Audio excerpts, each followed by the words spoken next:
The first item on the agenda is PC 18-126, HRB Fence Policy Work Session.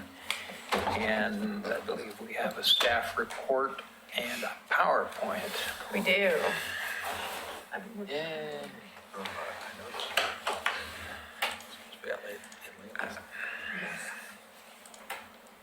I love the fence. Yeah, Google Images had some Actually, you nice. could go down right on the corner of Madison and Fourth. They have tombstones in the yard and everything. Oh, yeah. Yeah, and a big fence with skulls on it. We won't Neat to review their fence for Well, I'm compliance with the disappointed fence that policy. these came off the internet and not out of the, No, they're not from Morgan City. So before I start, I just want to acknowledge that this PowerPoint's a little bit long and there's a lot to talk about. And we have 45 minutes, depending on how much of a break you guys want. So Long break. if you'd like to continue, if we don't really finish our discussion, we could continue it after the public hearings tonight and kind of add it to the end of the meeting agenda. Or we could just come back next meeting and continue to discuss it. But we do have other work session topics that we want to get to, so we don't want to just prolong it forever. So it'll be up to you, but I just don't anticipate that we'll get through it. And that because of that crunch time, I would recommend that if there's public comment related to this work session item, that we just put it in the regular public comment time of the agenda after 7 o'clock. But of course, that's up to you. okay, we'll play that by ear. Okay. That'll be done. You're saying till 6:45? You can fill up that whole time? I don't want to talk for 45 minutes, but our discussion might fill up that whole time. Gotcha. Roger. Okay. So first, the Historic Review Board policies. These have been in place since they were adopted sometime in the 1980s, and they've been amended a few times. I think the most recent was 2001. The purpose of these policies is to have an administrative approval process for work that meets these policies that doesn't have to go to the board for approval. Staff is able to approve this without a hearing. So this allows our owners of historic properties to get permits in a timely manner, and it kind of reduces the burden of being in the historic district and being regulated. I think it also retains support for the preservation program, because when people don't have to come to the board for everything, then again, it's not seen as too burdensome, and we retain support for our program. It also allows the board to focus on applications for new construction and for major additions and more substantive projects, instead of all the time having people come and ask for approval for things like fences or new windows. So the policies apply to designated sites and structures in McLaughlin, but not all buildings in McLaughlin, or not all properties in McLaughlin. So if it's not designated, doesn't have to meet the policies. Every property in the Kenema National Register District, even if it's not contributing. And then individual landmarks that are outside of our historic districts. The policies, of course, were written more than 20 years ago, 30 years ago. And in many ways, they're not completely coherent, and it's not clear how and why some of the decisions were made about the policies. So this is our opportunity to really revisit those policies and clean them up and make it clear for the public, for these historic property owners, what the intent of the board is, what they can do without getting into a whole review process, and then what they can't do or what they have to come to the board for. And so in our 2018 work plan, we included updating these policies. So I know we're getting started a little bit late in the year, but we'll continue it through 2019. And the process really begins with these work sessions at Historic Review Board. And then we also want to make sure we talk with the public and the people that will be, subject to these policies. So I plan on attending neighborhood association meetings to discuss these topics with neighborhood associations. Plan on, once we have some work sessions and we have some kind of proposed policies, that we would do, have an open house or two to allow people to come in and learn about those policies before they're adopted, and then also send a mailer out to everybody involved, all the 400 and some historic property owners in the city. And then the adoption process requires a public hearing at the HRB. So that's how, if we do want to change the policies, that's how we would adopt those. So our work plan includes revisiting the fence and wall policies, which is today's topic, building materials, which would include siding, roofs, accessory structures, and alterations. We don't have a solar panel policy, but in our work plan, we thought maybe we'd want to have a solar panel policy so that when people have those proposals, if they meet that policy, then they can just get staff approval. And then if through this process, if the board identifies any other policies they want to revisit or add, or if the public suggests, if the community suggests any additional policies, then we can consider that as well. Are you sure there's not solar guidelines? I thought there was. Not in the HRB policy. So there are only 11 or 10 or 11 HRB policies that are pretty narrow in scope. Our design guidelines for new construction, things like that, have discuss solar and equipment technology, but we don't have a policy on it. So I know we dealt with it in the past, and so there had to be something. Right. I think we have guidelines. We just don't have a policy that allows staff to approve Yeah. solar. Okay, so starting with fences. The difficult thing about fences is that it's kind of owner responsibility. A lot of these policies are owner responsibility to make sure they meet the policies, because a lot of this work that, installing a fence or, changing out siding, a lot of times doesn't require a building permit. So people don't actually have to come into our department and get any permits for their work. So if they don't know that they are regulated by these policies, then, a lot of times the work is done without us approving it. So the fence policy is difficult to enforce. A lot of people do call and ask, before they build a fence, do I need a permit? And what kind of fence can I put up in my yard? But some people don't. And then when a fence is put up that doesn't meet the policies, it's a code enforcement case, essentially. So the way that works is we send a courtesy letter with some time, giving people time to contact us. If they don't contact us, or if they do and then they don't act, then we open up a code case. We give them a harder deadline. A lot of times we'll do a couple rounds of these letters to give people time. But if they still don't respond or don't correct the violation, then we assign a court date, and then the municipal judge can impose fines if still out of compliance. So that's how the code enforcement process works, just so you know. So the existing policy, I think the key here to remember is, fences are usually not attached to this historic structure that is the significant, the contributing structure. And they're not quite as permanent usually as the structure. And so I think we want to keep in mind what we're looking at is what's the impact of this fence or wall on the historic structure, considering that it's maybe not even attached to the structure.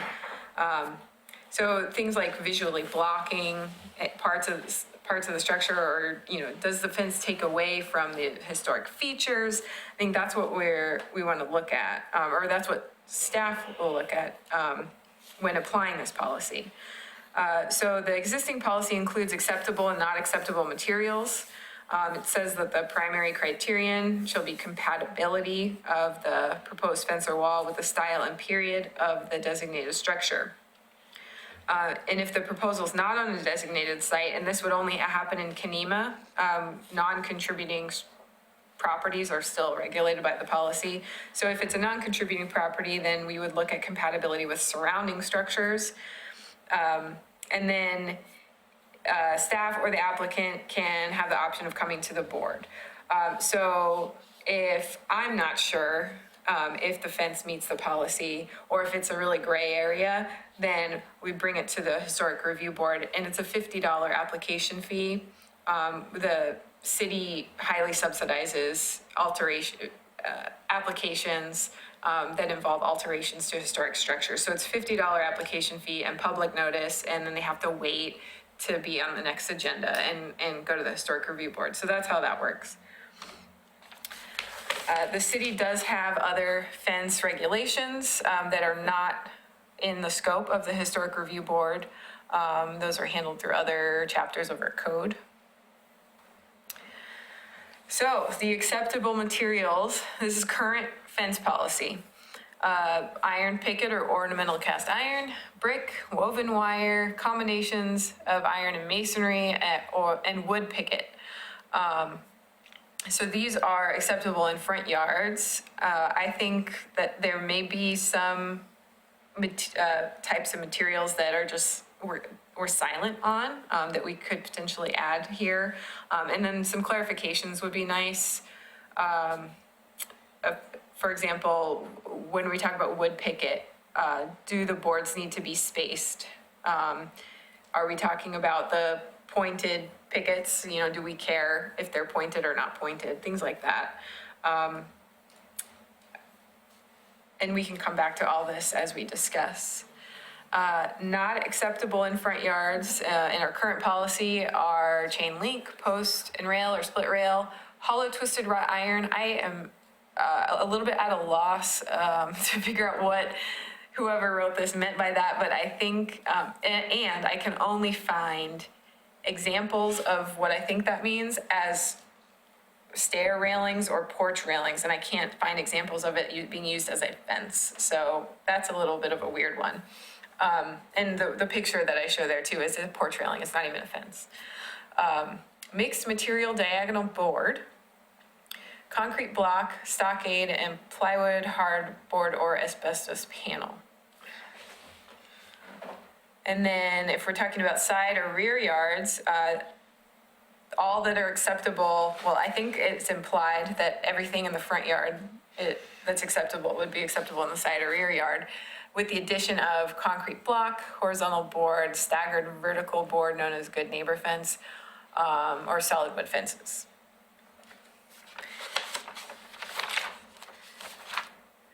And I think the reason, I'm also kind of conjecturing that the rationale for the difference between fences in the rear yard and fences in the front yard is that the front yard is considered more of the public realm, and so we care a little bit more about what those fences look like, whereas in the backyard it's more of a private realm, and so their additional materials are acceptable. Maybe that wouldn't be acceptable in the front yard, but that's not explicitly stated anywhere in the policy.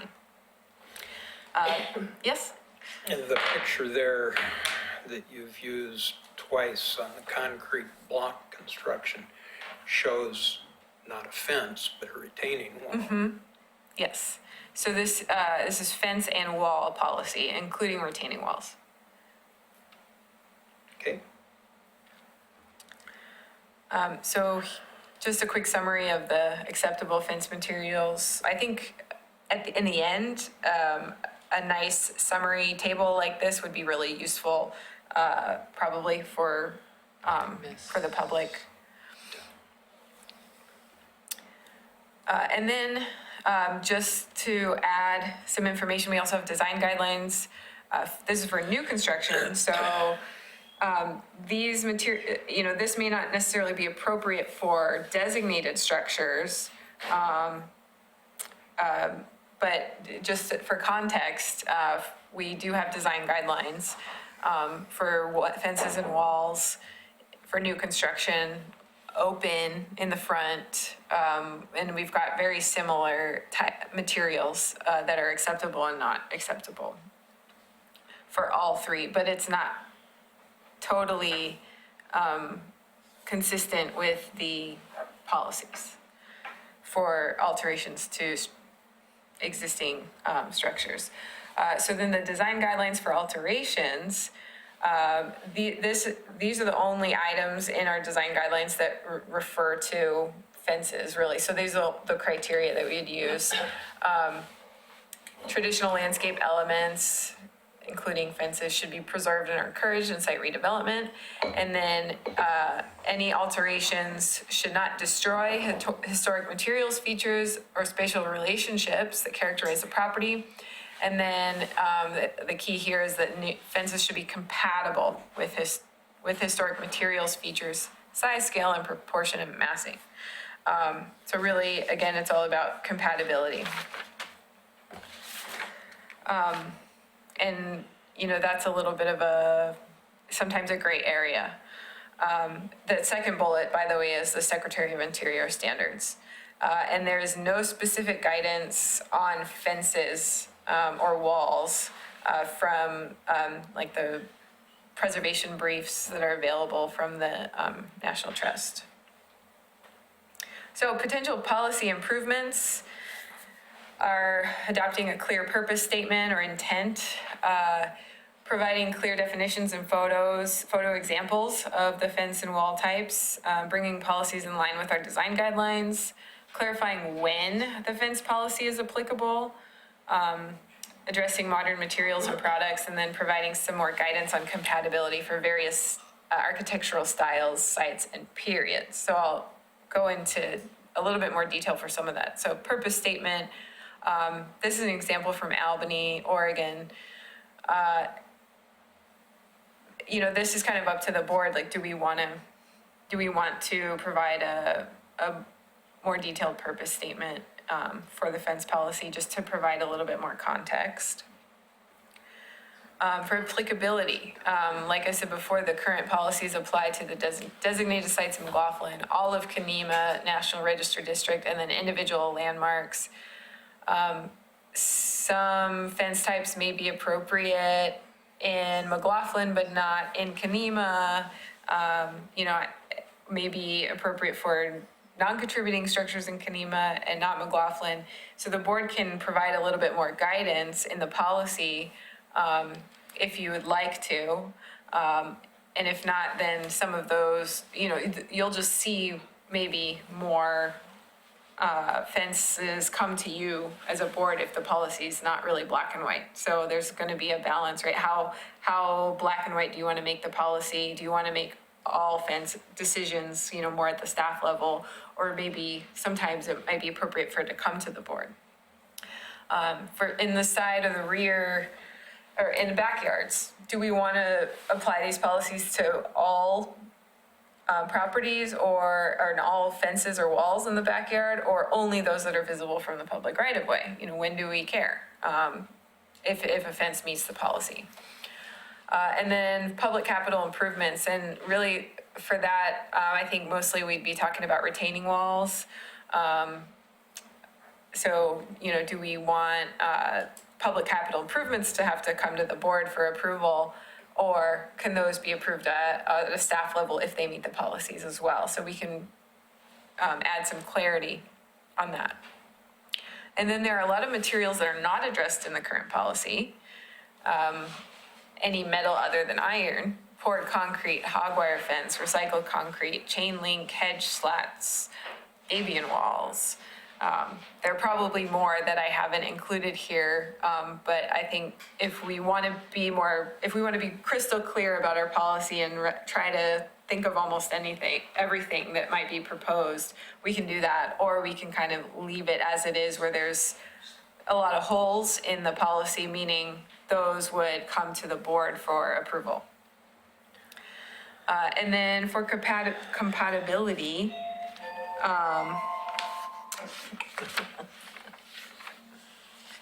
there might be fence or wall types that are compatible in some areas but not others, or for a different style but not others. If we don't provide any guidance in our policy about this, then it's up to staff to determine. Again, it's that balance between, do we want to have the black and white, or do we want to have some gray area that comes to the board?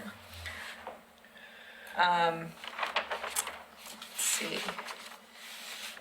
And Albany, again, has a couple of examples for compatibility in their fence policy.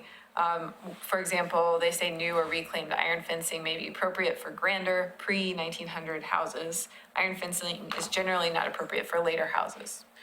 So that's good guidance, I think, for members of the public, who want to put up a fence or a wall. So we could kind of go this route if we want to add more guidance on compatibility.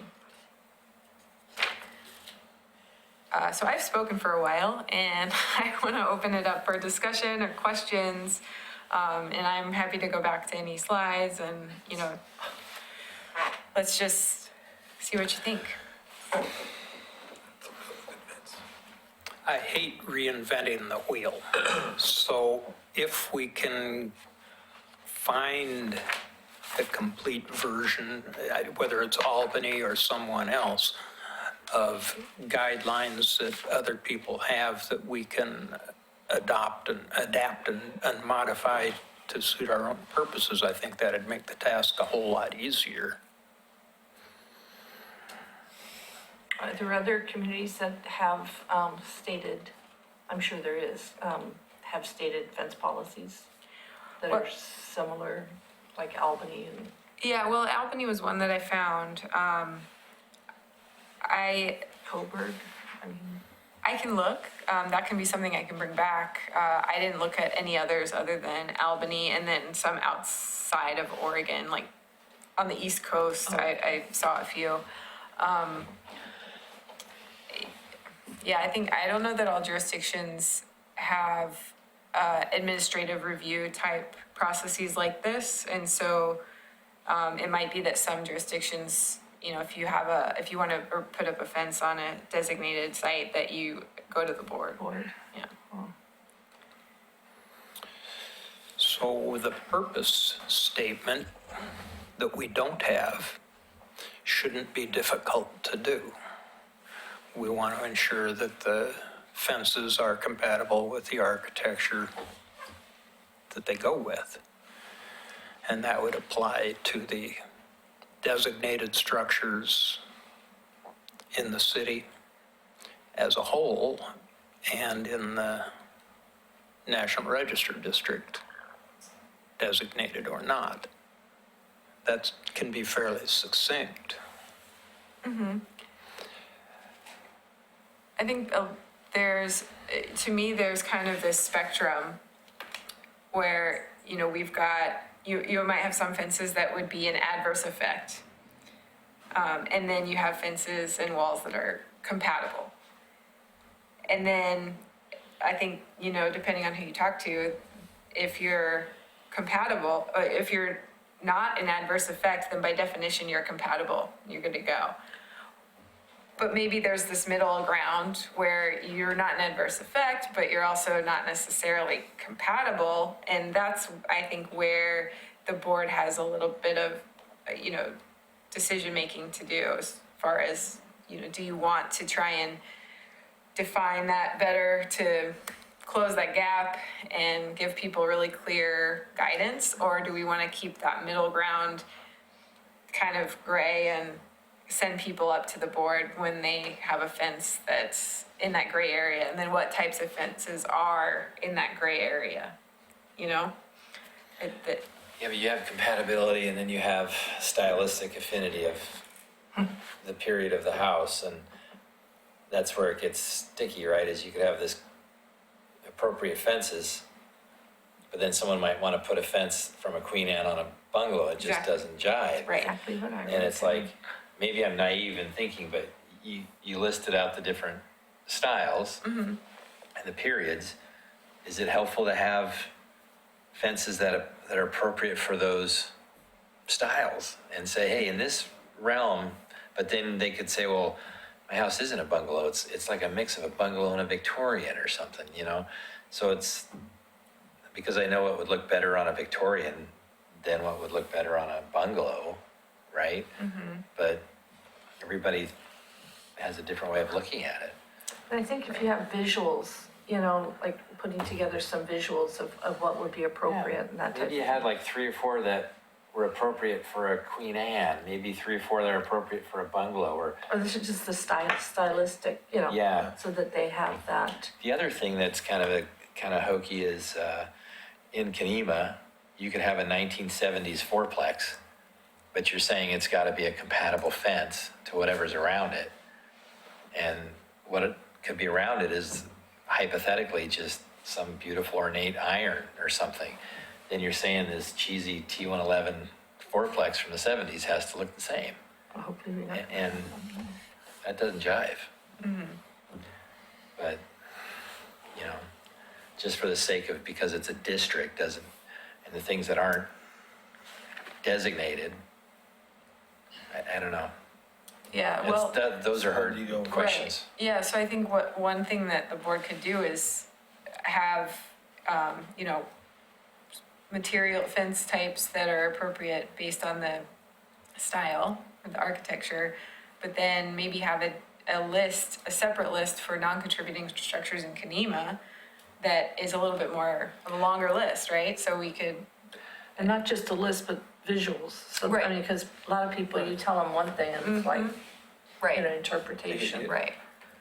But, and plus, if it's new construction in Kenema, you're gonna have to be, Oh, yeah, but if you, like I said, if you got a fourplex from the 70s yeah. with aluminum windows, you know, it just, Oh, yeah, no, I get you. that's where it's like, you know, I don't know. The only time I remember having an issue with fence is when someone put a chain link on a historic house and somebody called on it and they came before us and, I mean, they had to remove it because they just put up a chain link fence. Yeah. And it, That happened once when I was on the HRB too, before. you felt bad, but they just weren't educated. Right, yeah.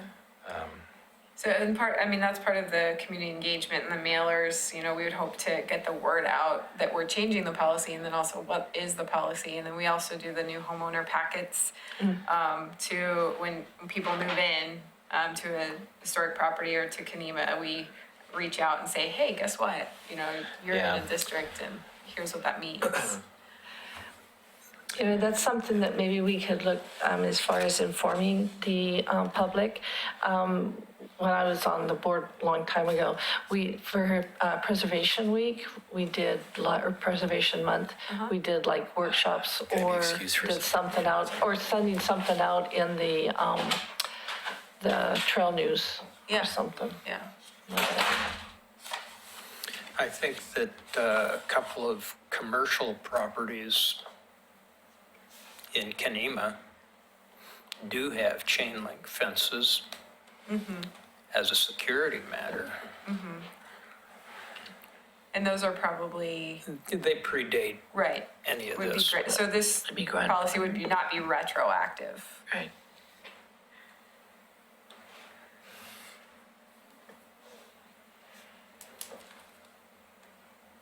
Can you go back a slide or two to the, I think it was the one you just went past, that one. Examples of compatibility.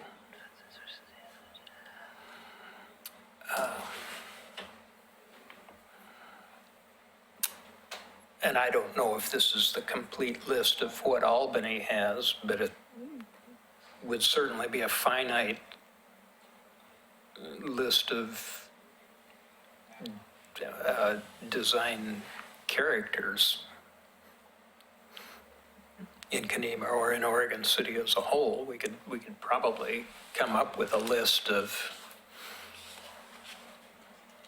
10 or fewer.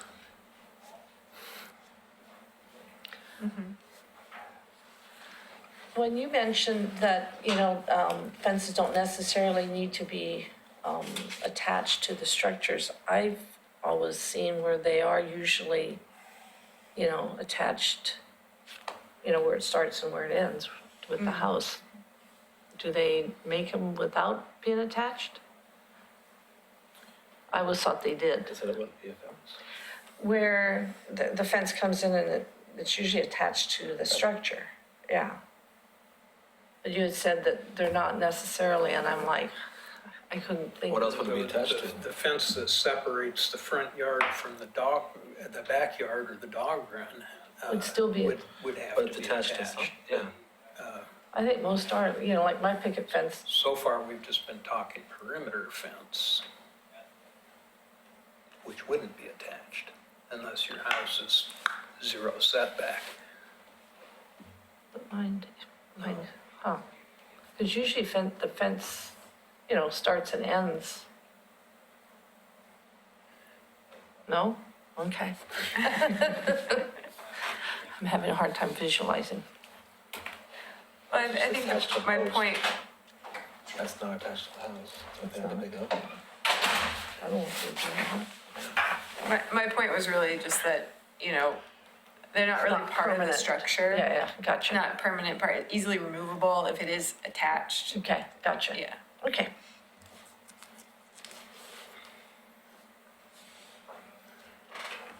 One of the things you haven't talked about is this question about whether or not the fencing requirements ought to be different in the rear or in areas that aren't visible from the public right-of-way.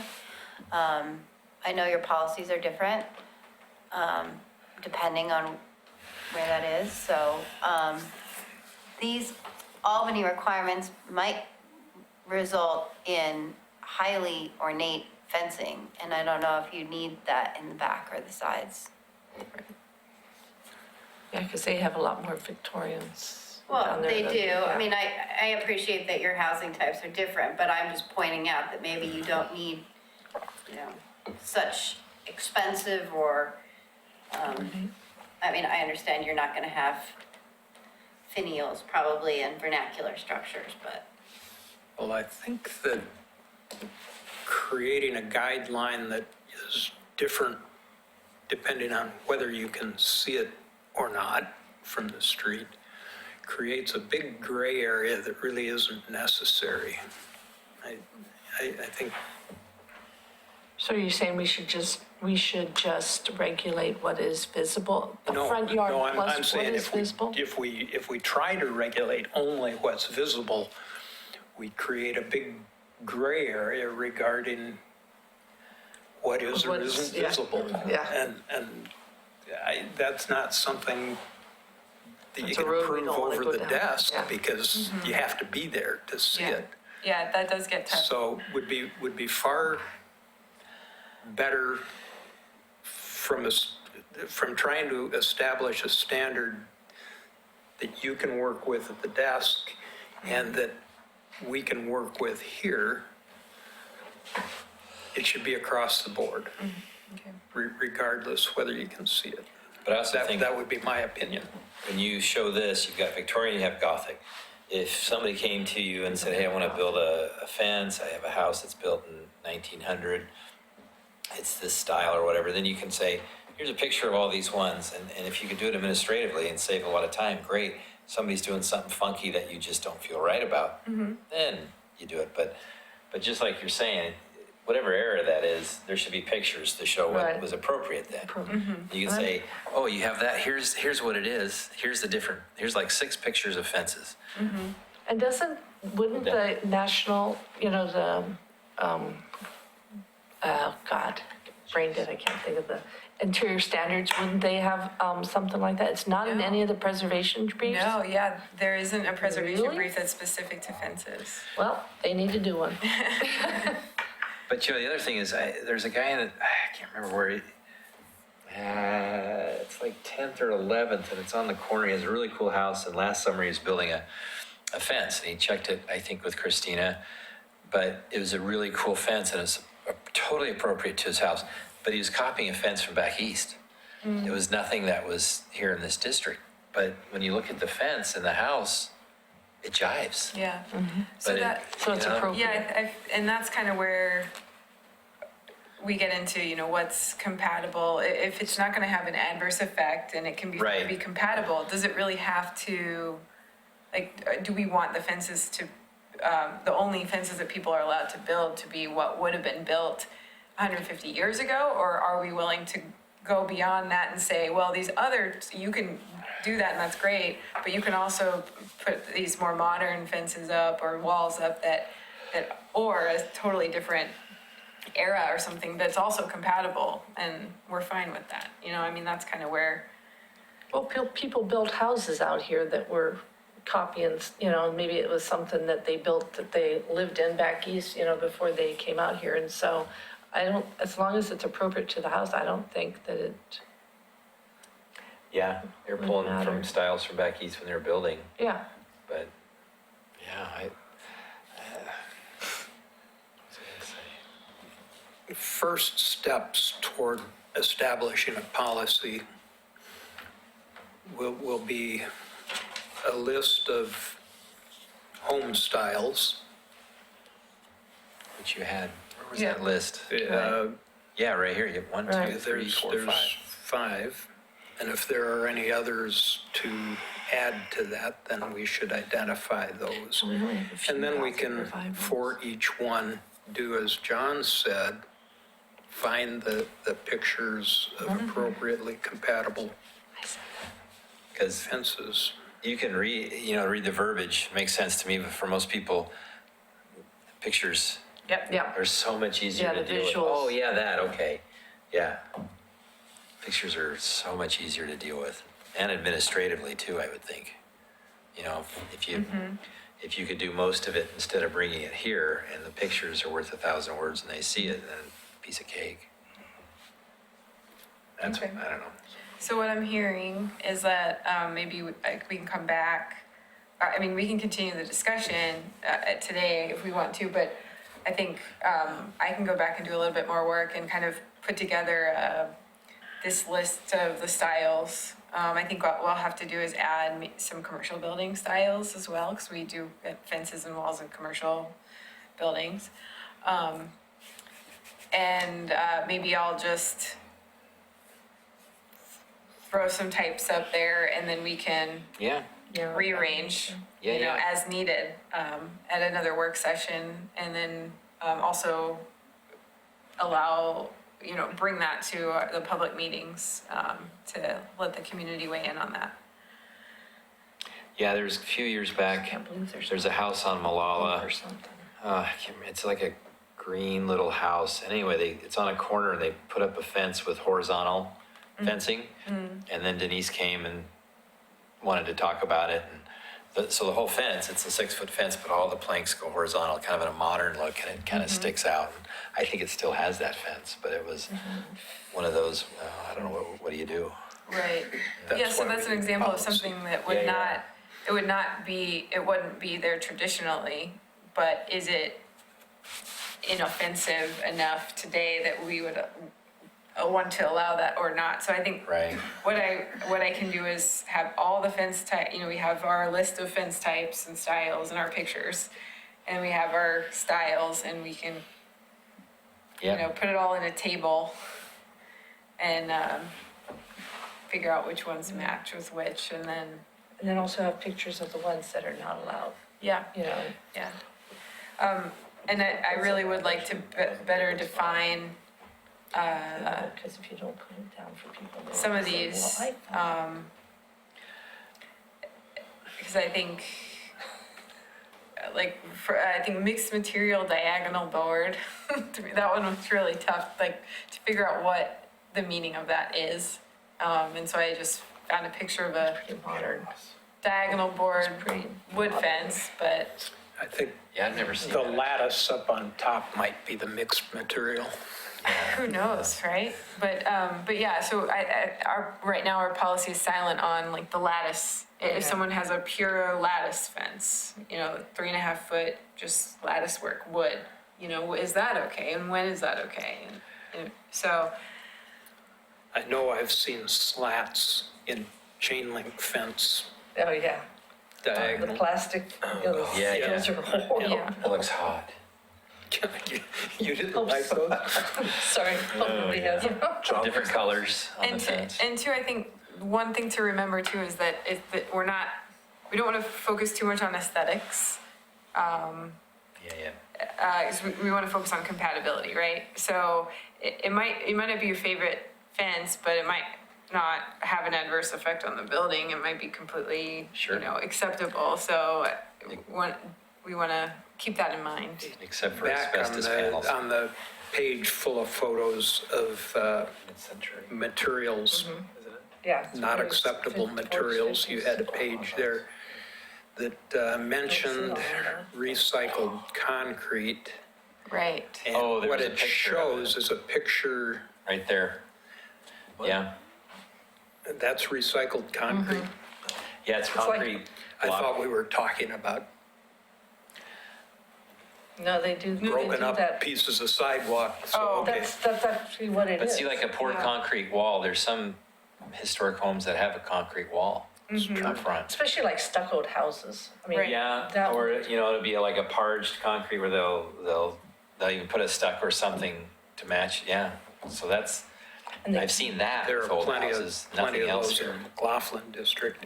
Yeah, Another material that's not addressed here is cultured stone, oh, the fake stuff, fake stone. yeah, Some of it looks conspicuously like fake stone. yeah. Yeah. We have Yeah. lava rock fences in various places. I can't think of any in the historic district, Yeah. but that would be another material. That looks like it should be out of the planes. Okay. Well, I've seen this. You've seen I will come back with that.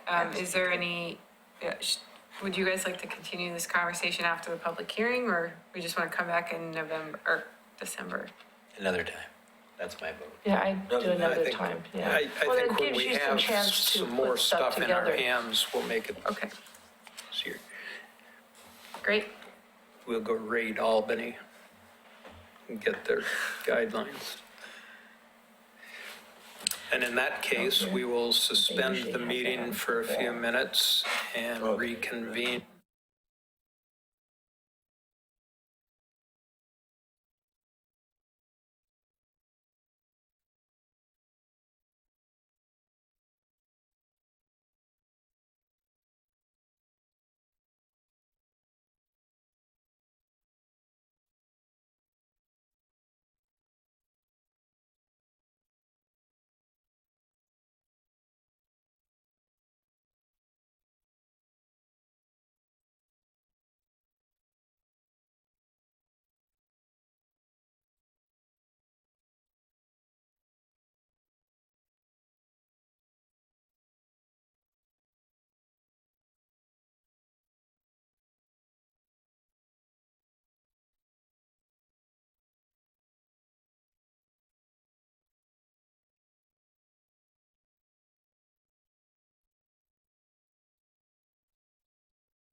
Board members are all here, staff is here.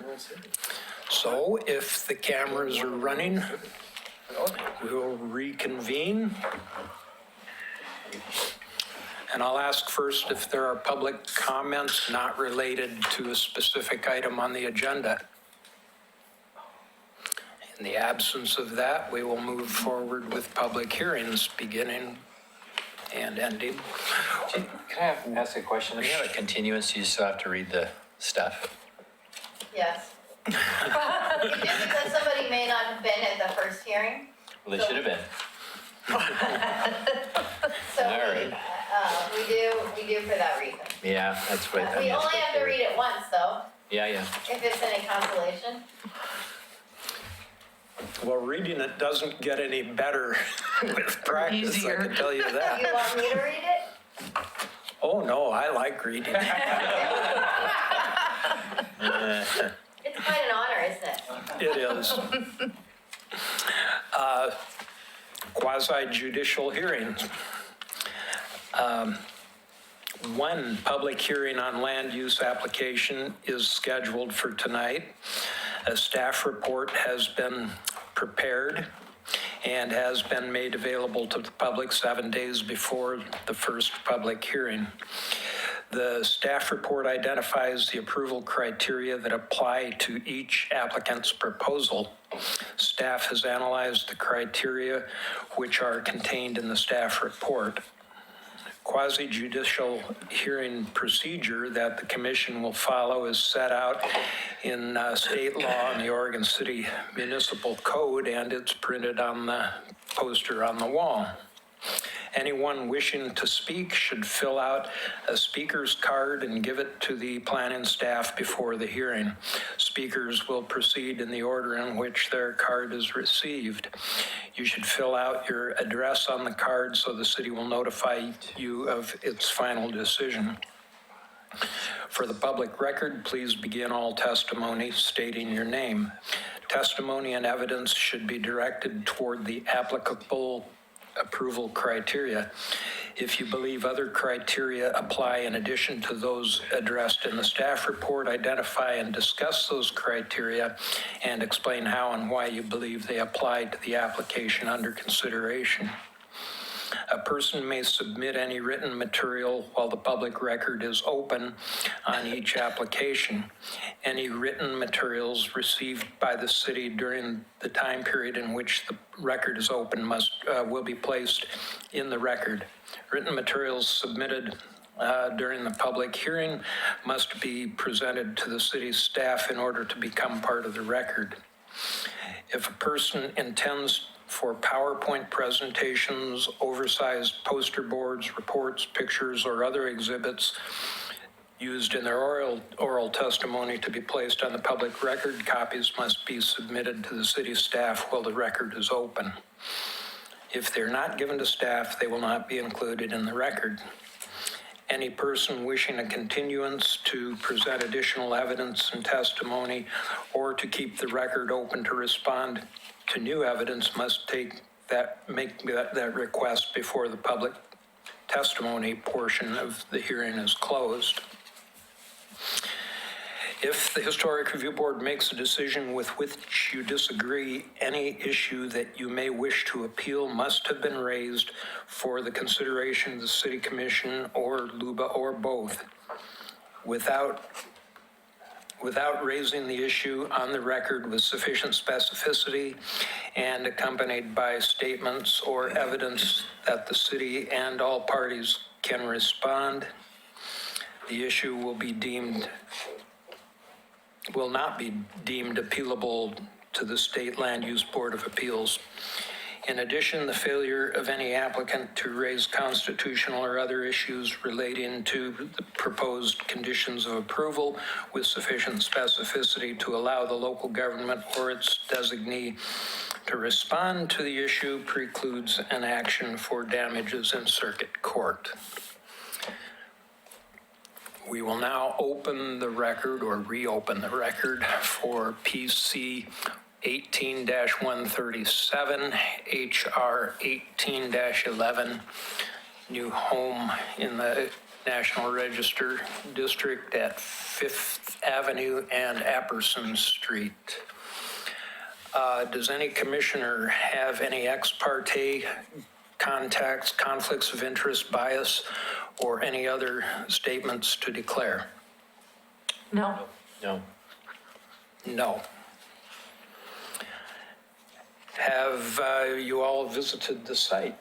several times. Several times, indeed. Does anyone in the audience wish to question any of the commissioners about these disclosures?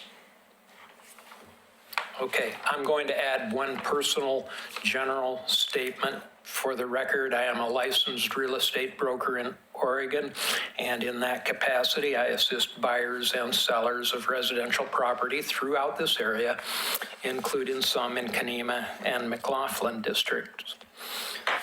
The property under review is not for sale, and as a result, there is no actual conflict of interest. And while I do have expertise in market values in this area, any decisions I make will be based exclusively on the applicable approval criteria. And again, for the record, as I've stated before, at the time the applicant purchased this house, my wife and I did represent the seller in that transaction. But again, that's not a conflict of interest. So we will move forward then with the staff report. Thank you, Chair Basinger. I have a public comment that was submitted today and emailed to you, just in case you haven't checked your email since 1 o'clock or so. Got a copy of that. It's just one page. And the applicant submitted some revised designs last night, and we issued a revised agenda today. So you probably haven't had a lot of time to look at those revisions. So I have them here side by side with the older version. So this item for a new single-family home and detached garage ADU is a continuation from our September 25th meeting. Again, it's at, off of 4th Avenue, at unimproved Apperson and 5th.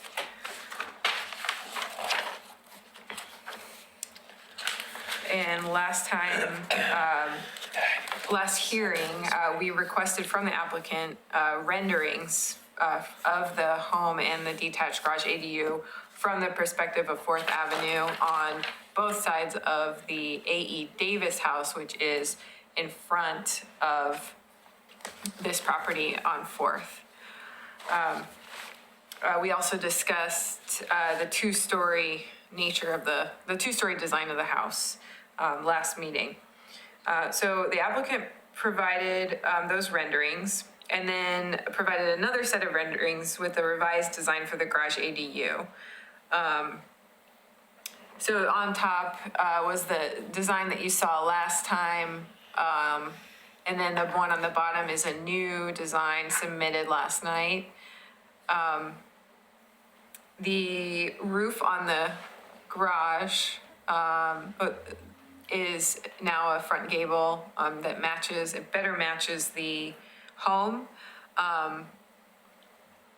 I think that the second design on the bottom is a little bit more prominent looking from 4th Avenue than the previous design.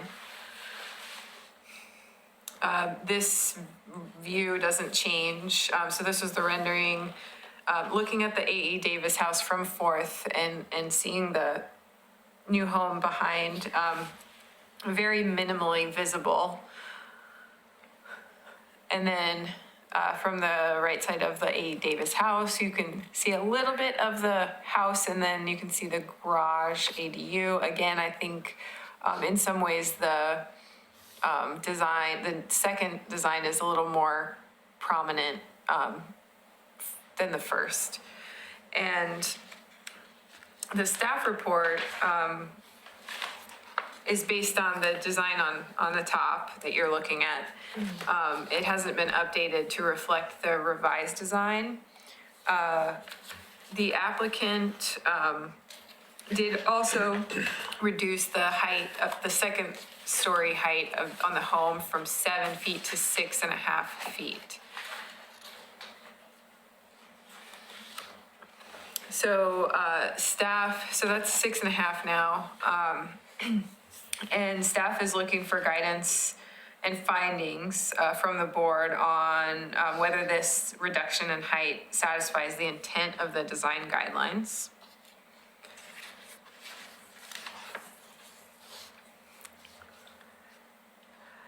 And for the garage ADU, we've got the version that we had seen previously, and that is, the staff report is based on. And then we see version 2 submitted last night. Like I said, the revised design, or the version 2 matches the house better, however, it's a little bit more prominent.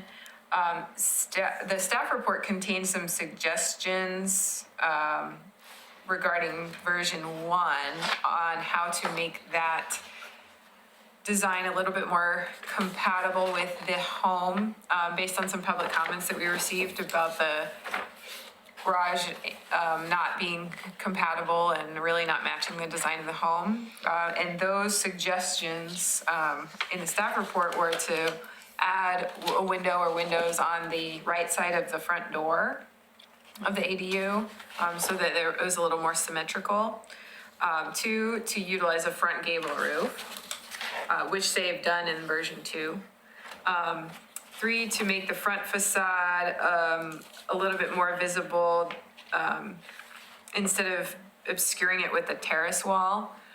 And that, if I could go back to the rendering, if you look at the one on top, you can't really see the front facade. You're kind of just looking at that terrace wall. So the comment there was to make the front a little bit more visible, perhaps by replacing that wall with a railing, so that you could see through, or perhaps by bringing the front facade forward a little bit more. I wasn't specific in the staff report about how to do that, but just by making it more visible. So I'll go back to this page.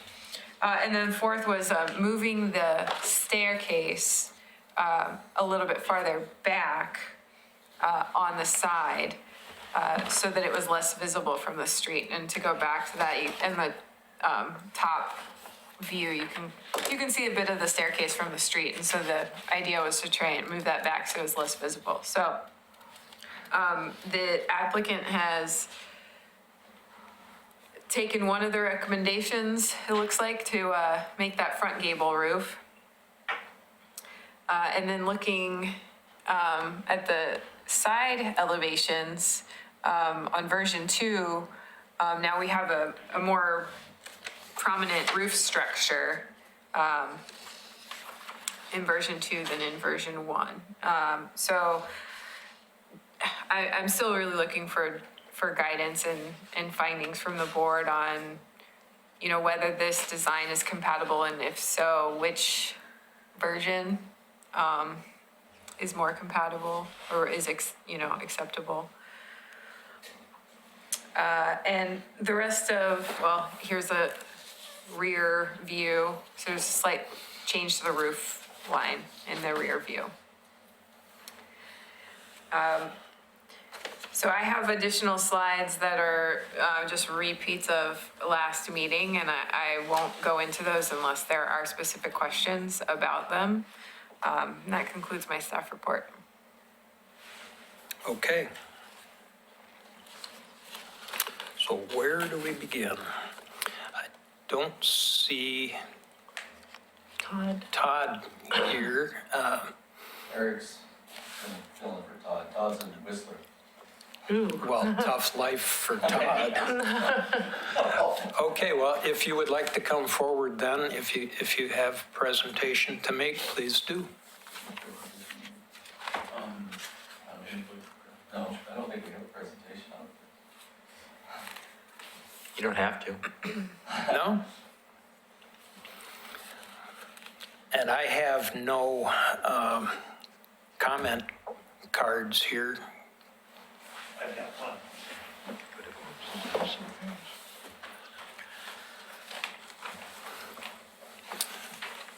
Come on up, Paul, and make your comment.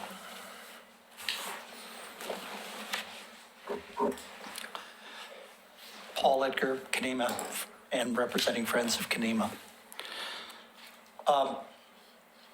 You got my email that or my comments?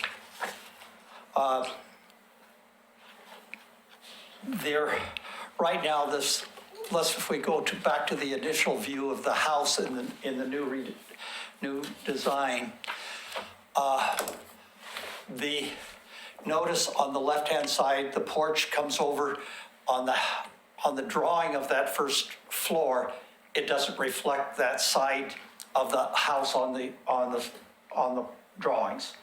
And so this design does not agree with the floor plan. I'm still concerned that this is a two-story house, and our code says that it can't be a two-story house and be compatible. It's a de facto statement, so it has to be 1.5 stories. And so to try to, what we're doing is we're mixing and matching, and it is still not a win-win on that part. I'm also concerned with making sure that all of the windows designs all are compatible with bungalow houses. And there is no bungalow house representation. This is double the size of any bungalow house in all of Kenema. And that's where you compare it to. And its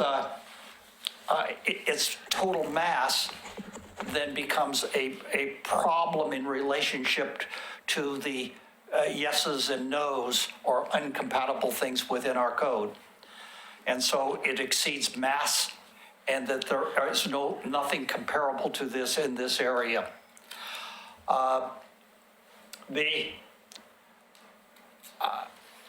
would just like to move on to the garage or the ADU.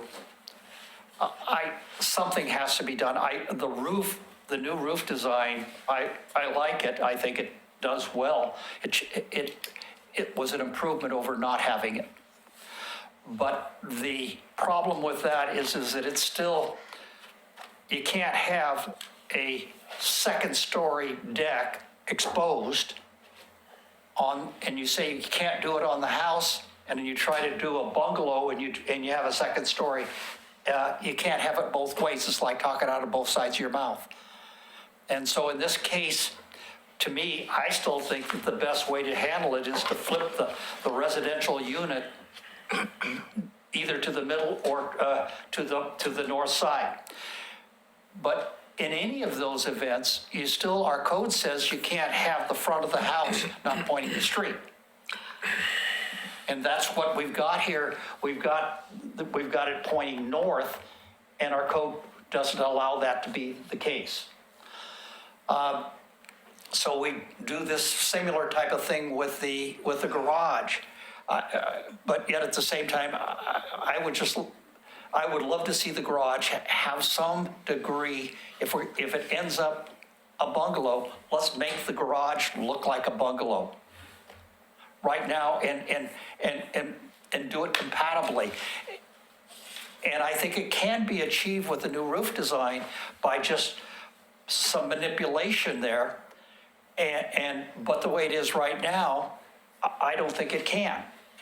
Anyway, I would like to, I sent the email to you guys. There's some things that are just kind of yes and no's based upon the city codes that are currently in effect.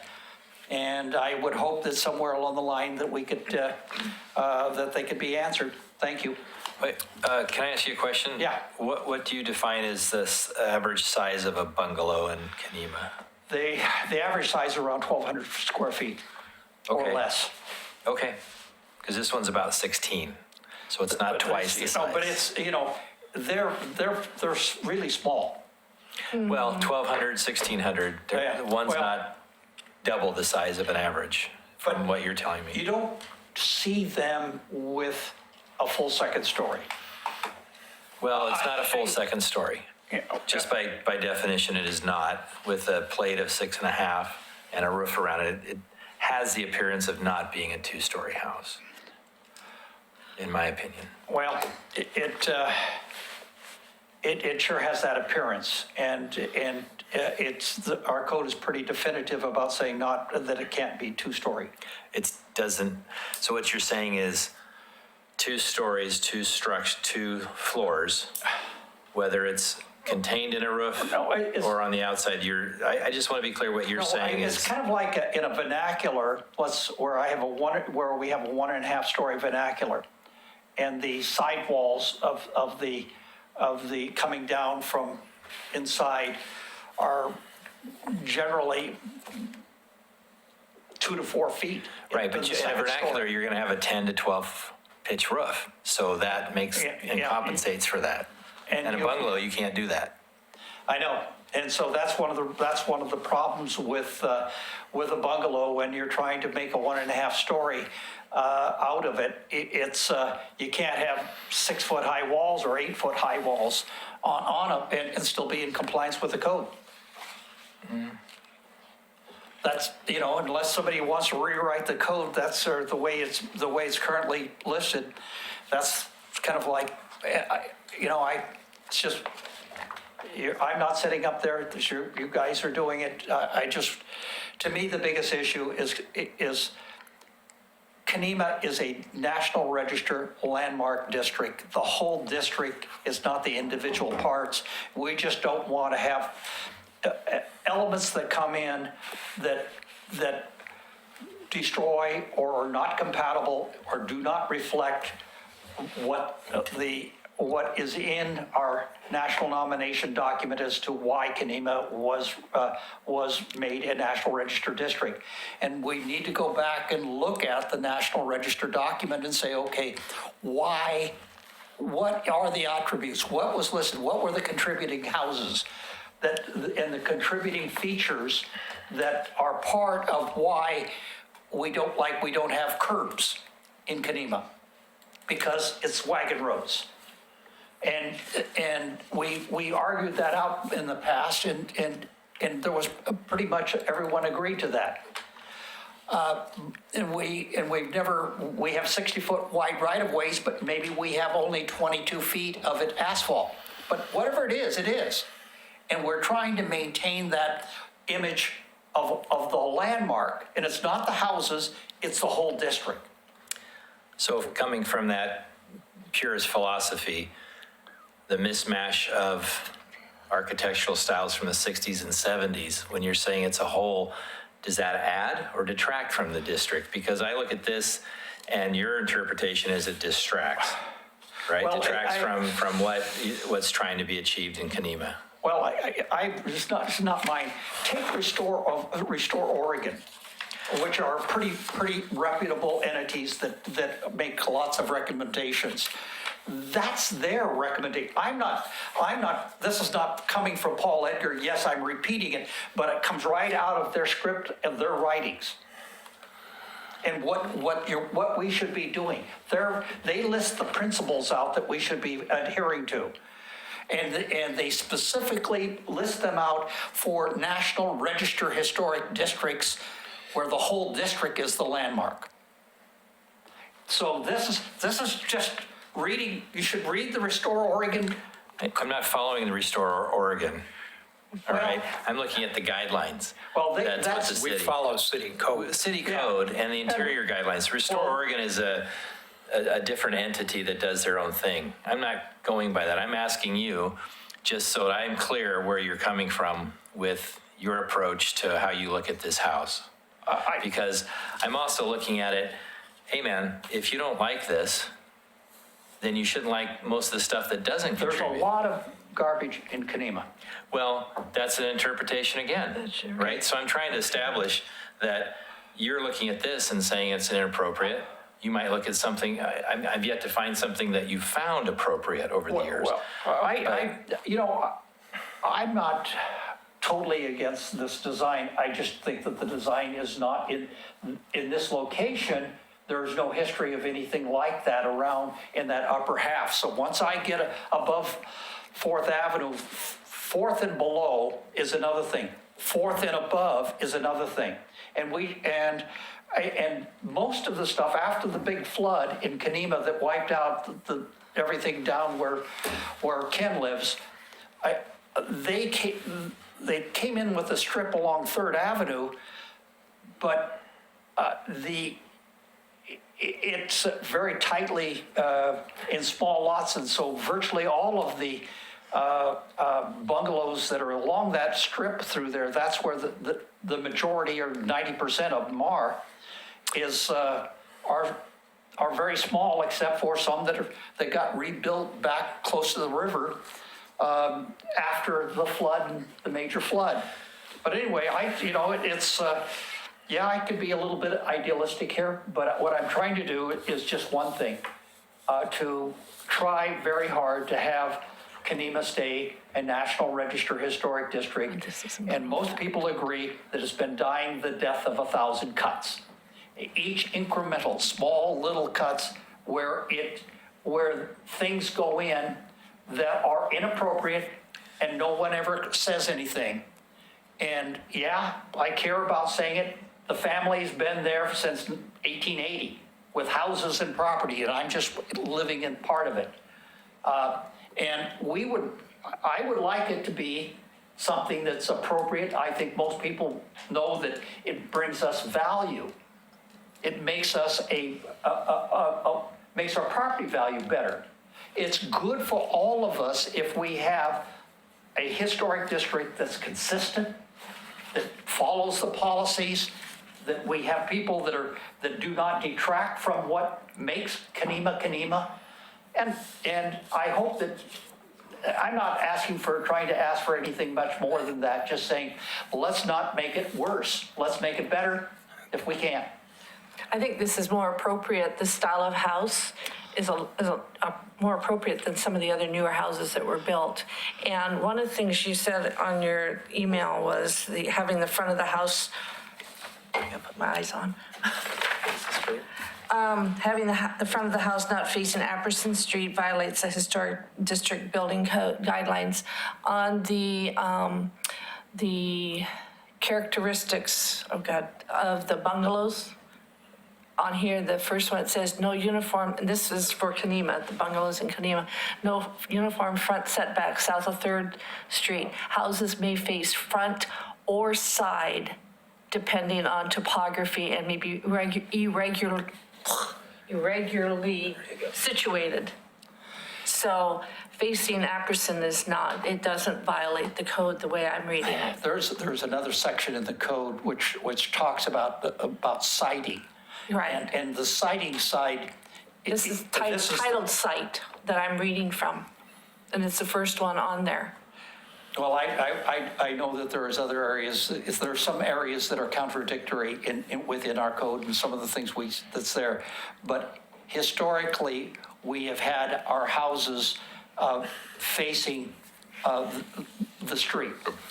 But you're dealing with different topography here, and, and so as far as I'm concerned, they are fulfilling this. I don't think it's a contradiction.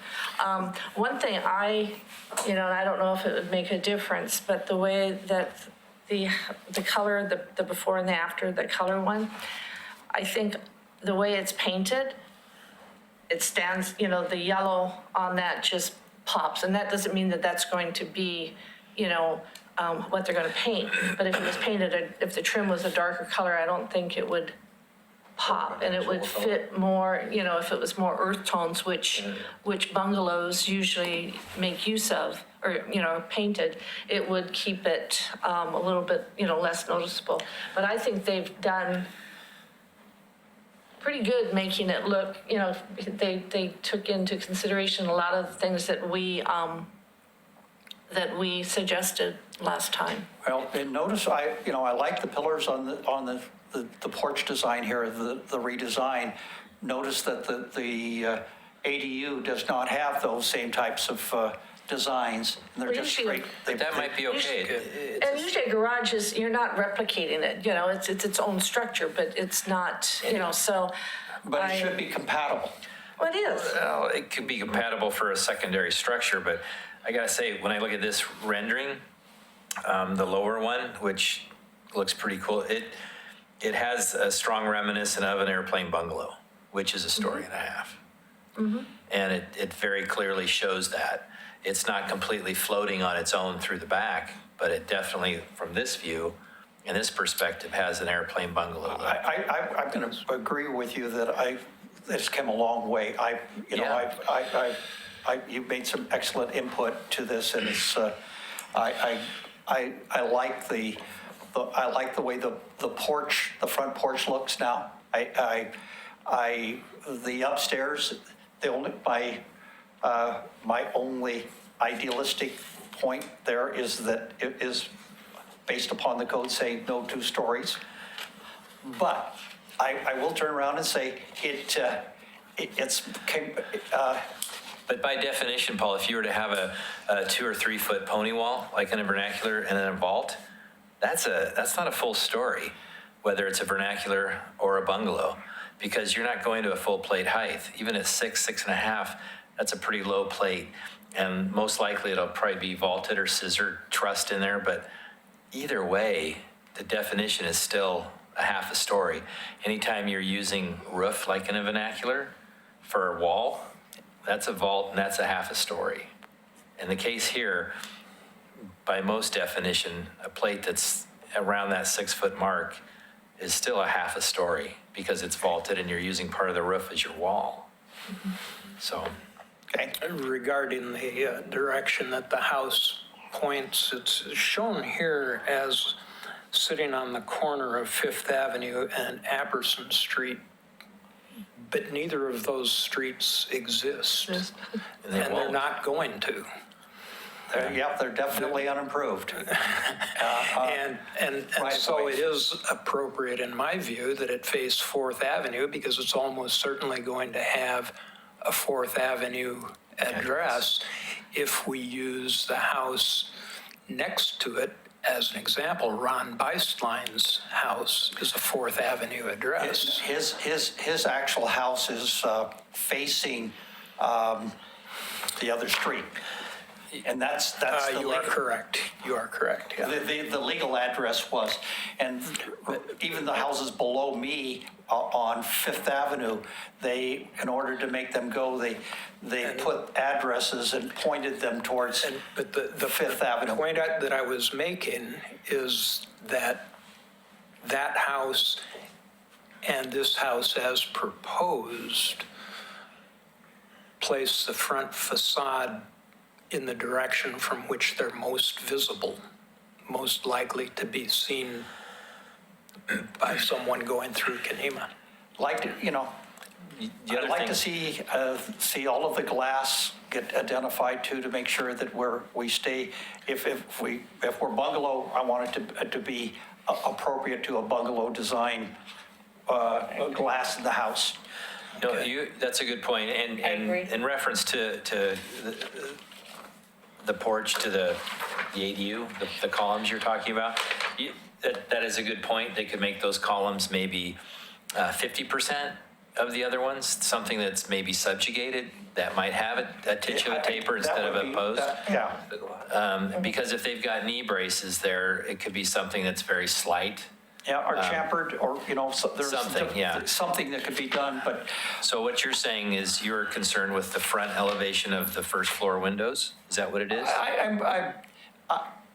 the windows on the ADU, the windows on the buildings, yes, I just want them to be, if it's bungalow, I want them to look like a bungalow window and not some flat glass without any character in it, or something that it effectively detracts and it just cheapens. They could, and that could be a suggestion, like the front windows on either side of the front door, those could be full light with double grids on the top, something that's somewhat bungalow. It's a possibility. That could be something we can talk about. The garage, the ADU, I wouldn't because I'm looking at it as it's a secondary structure. It still should be compatible. Yeah, but And right, the way it is right now, the degree of compatibility is, I have more problems with the garage than I have with the house. Let's put it that way. well, if that bungalow was built in the 20s, 10, 15 years later, they're going to build a garage and it's not going to be exactly like the house. I've never seen a garage that was identical But to the house. to me, the idealistic thing would be to, if you want to have some deck, do like is being done up here in the upstairs, where I enclose it on the sides and I create the view place, because 90% Yeah. of the reason for all of this is the view of the river. Sure. And so then I create something where, down there, that was where I make a notation, bring the residential unit into the middle of the upstairs of the ADU, so that I have the backside where I can virtually walk right out into the ground level, where I could just put a little thing across, and because the ground is sloping up, we're about 8 feet in height difference from where the front edge of the garage, when I'm looking at the marks, those are 2-foot dividers that show there. So the back edge of the garage, the wall back there is going to be probably about 8 feet into the dirt. And if what needs to happen there is that if I had another deck area back there, it could be part of egress, something that could be done. But what the people see from the road, I would love, or the visibility, the highest visibility area, I'd just like it to, if it's gonna look like a mini bungalow. Well, from the road, can you show that one that shows that right side? Yeah. And so, to me, it's just like if we can move it, if we move the stuff there, we put glass around through there or something, and even, it could be a porch out there, just like you did upstairs, but, of the main house. But just do something to make it, having this full, large, exposed deck up there is just inappropriate of a design where it lacks little or no compatibility to anything that's historic. And we're talking about the whole district, it I detracts. think, Paul, we're going in circles Okay. right now. Thank you. If we can ask the applicant to come up and comment, we can address the things that you've talked about. Thank you.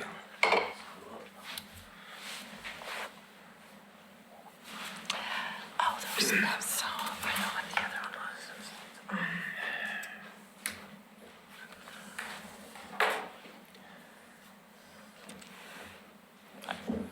was. Morris Shademan, Oregon City, property owner. Eric Peterson. So the questions is, the questions are, how do you respond to the comments, both written and oral? Well, let's see, where would I start? When we first proposed this, we kind of thought what we wanted is like a little retirement home, small. I figured 1,600 square foot's pretty small. And reading the guidelines, it said you wanted, instead of having a garage that you pull into the house, like you see a lot of them now up there, a separate garage seemed, to me, more historic. And in my opinion, a flat garage seemed even more historic. I go to a historic neighborhood, and that's what I see is old, flat garages, So I drove around and we seen them where they'd used them as decks and whatnot in the Oregon City area. So I thought, well, that's kind of a great idea up in that area. It's just have a deck off the flat garage, 'cause you can't really build a big ADU anyway. So build a small ADU and use the flat garage for a deck. So I just thought, in my opinion, that was a lot more historic. But, we went to all the guide advice that you guys give us, and through the process, we kind of changed our mind. So we changed from the deck on the house to a sleeping porch type arrangement. And actually we decided that we liked that better. A lot of these processes we have liked it better. And to lower the front of the house, you had to put a retaining wall. And that, to us, made it look better. I mean, the process is working. So the last one here now, we we put the roof over the deck and over the garage, deck on the garage. And thinking, well, you know, it rains a lot in Oregon, so that's probably not a bad thing either, you know, so that's kind of where we're at. I didn't think it really being not historic. To me, it looks real historic. The house that's built right next to us has a second-story deck facing the river. I mean, I don't know, they say it's not allowed, but they have one. I drive up and down the Kenema area and I see all the newer houses have decks facing the river. So I don't know how you can say you can't have a deck up there facing the river when everyone else, the newer houses seem to have one, you know? So I just don't understand. I thought we were doing the right thing from the start and we followed all the rules. I don't think anyone said you're not doing the right thing. I just, okay, that's my opinion on the whole thing, so. Specific issue was brought up regarding the windows. Will you be able to provide the planning office with a specific definition of these windows that will satisfy whatever condition of approval we attach to this? Are these, is this the most recent, the one that you're showing? Yes. It's, okay. Are the windows up on the top, are they casement? You know, Yeah, they're gonna be able to open out. Okay, That was one because- thing, 'cause that's kind of like a sunroom. oh, yes, and that would be So we want to be able to appropriate, get the right, breeze and stuff in. right.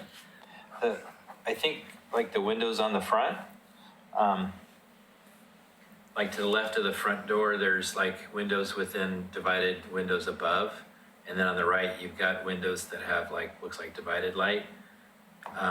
Could you, just as a suggestion, like what Ken was saying, could you do something like this on the front? Oh, we can do anything, yeah. Yeah, so Not we're. really. And have like That's a- just the architect kind of Right, put stuff up there. right, and I think Todd would see this and Yeah. say, you know, something, because you've got, what is it, 2/3 on the windows up top? But something like this on the first floor might be more appropriate for a window look that would be a little bit more Maybe have bungalow-like. The designs in them, the etched. Yeah, Well, yeah, there is so, a- I mean, I'm just sketching this, but a Yeah, lot but of I know what times you're talking about. I like those, yeah. it's something like this in the Classy upper looking. part. Yeah. Yeah, but that's kind of. There's And a have good one window example instead of two. of, It could be one window across, you know, one Sure. row, or it could be two smaller, you could do. I'm fine with all That's that. what it there's was on our there's a perfect bungalow. example at 602 First Avenue. Oh, really? It's a Craftsman bungalow, and it has exactly the windows that you're talking about on it. The main windows are casement windows, and then up above, there's a transom light. But I would agree with like that on the left side of the doors, kind of a modern kind of look, but yeah, you could easily change that and still look jacked. This is nothing picked out. And the other thing is like, in reference to what Paul had said, if you looked at the ADU, you could probably put the same grids in those windows that would, Yeah. and it's not gonna cost a whole lot more and it would still look, Just for that front side, for sure. yeah, Yeah. you could, and And it's maybe a, the side facing the house, because you're right, it has a really nice look to it. yeah, but it kind of jazzes it up and it is historic. Sure. And it would be more appropriate to really nice. a bungalow, yeah. And that could be like that'd be like a condition thing. Yeah. you Yeah. could- Yeah, so, anyway. But also, you know, a lot in what Paul was saying is to replicate everything. One of the first things of the Department of Interior Standards is you want it to be a more modern, you know, not to replicate it exactly, to have those, the characteristics of the style, but to, Right. I mean, you can go up there and you can tell which houses are historic and which ones are new. Right, I mean, right, they got right. that style, but I can go up there and tell you. yeah, oh yeah. Yeah. But just, so I think I think this last rendition, you know, really has gone forward a lot toward, 1,600 feet's not a big house. I didn't think so. no. And it doesn't really have that massing to it, but Yeah. yeah. So, anyway, I refer back to Todd Island's letter, September 17th, where he makes it very clear that the proposed design for this home is an alternative design based on the Kenema Historic District guidelines. out of the path. It's not I think I think the planning office refers to it as not a Is it slam alternative dunk, path? but I know what you're referring to. He says it in It's his letter. safe harbor, so Yeah, Safe harbor. safe harbor. design This- guidelines, meeting the this is design out- guidelines are safe yeah, harbor. outside of that, which gives you a greater degree of latitude in design, as long as it meets the key criteria of fitting the overall intent of the guidelines and overall effect on the district. And that's what we're looking at here. Just wanted to make that clear. And one thing is, again, you know, I mentioned it earlier, is I think your choice of colors when you go to paint it.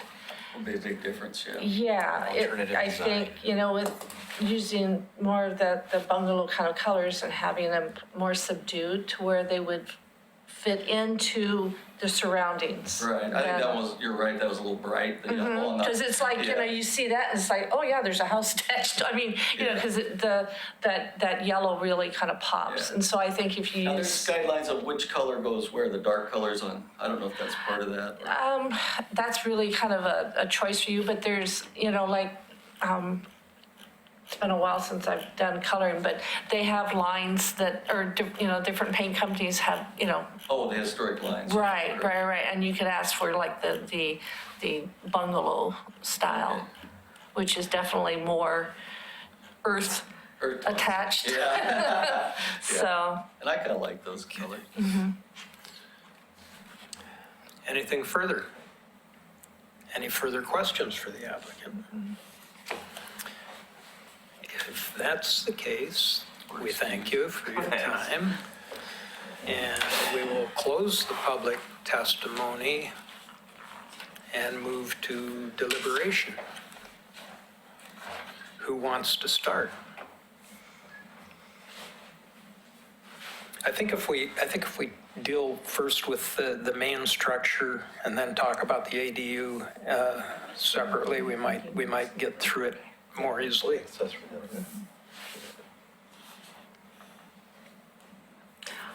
I like John's suggestion about that window, the left side window as being one, you know, They could do it all the way across that elevation on the, you know, from that left square window. all the that way- square, and they could even put like a little, Yeah, they could keep it all the same as a single or whatever. and again, it keeps that horizontal line Yeah. going, which, you know, with That's bungalows acceptable. is, How would we write that as a condition of approval?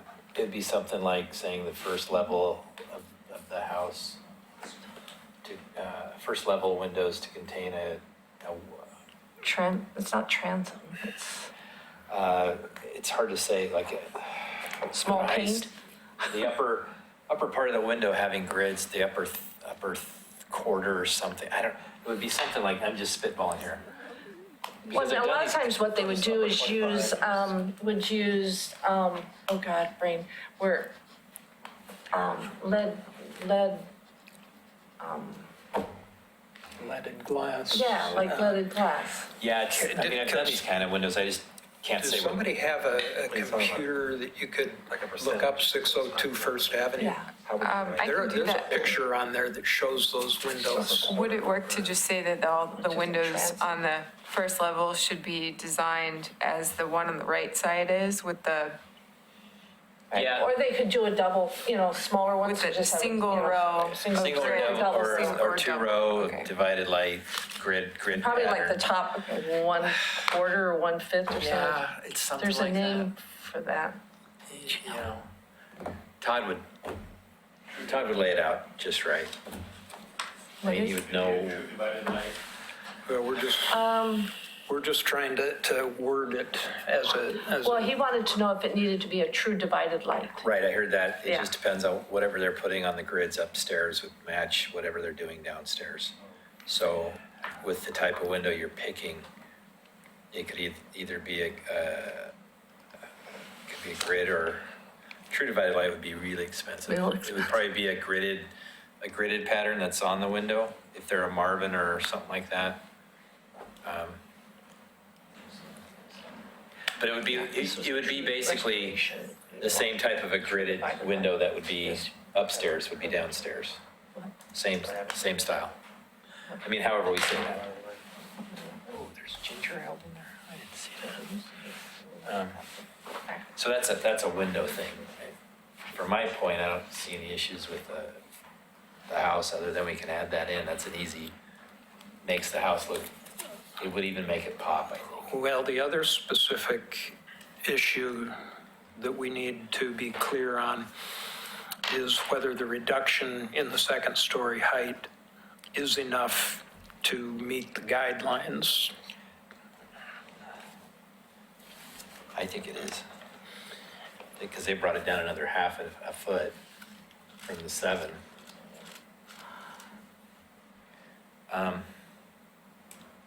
And I think the only way to help that is to vault the roof, which I would stick frame it. What I have, I made some notes of your discussion as far as kind of trying to come up with findings for that. I have that 6.5 feet is not a full story.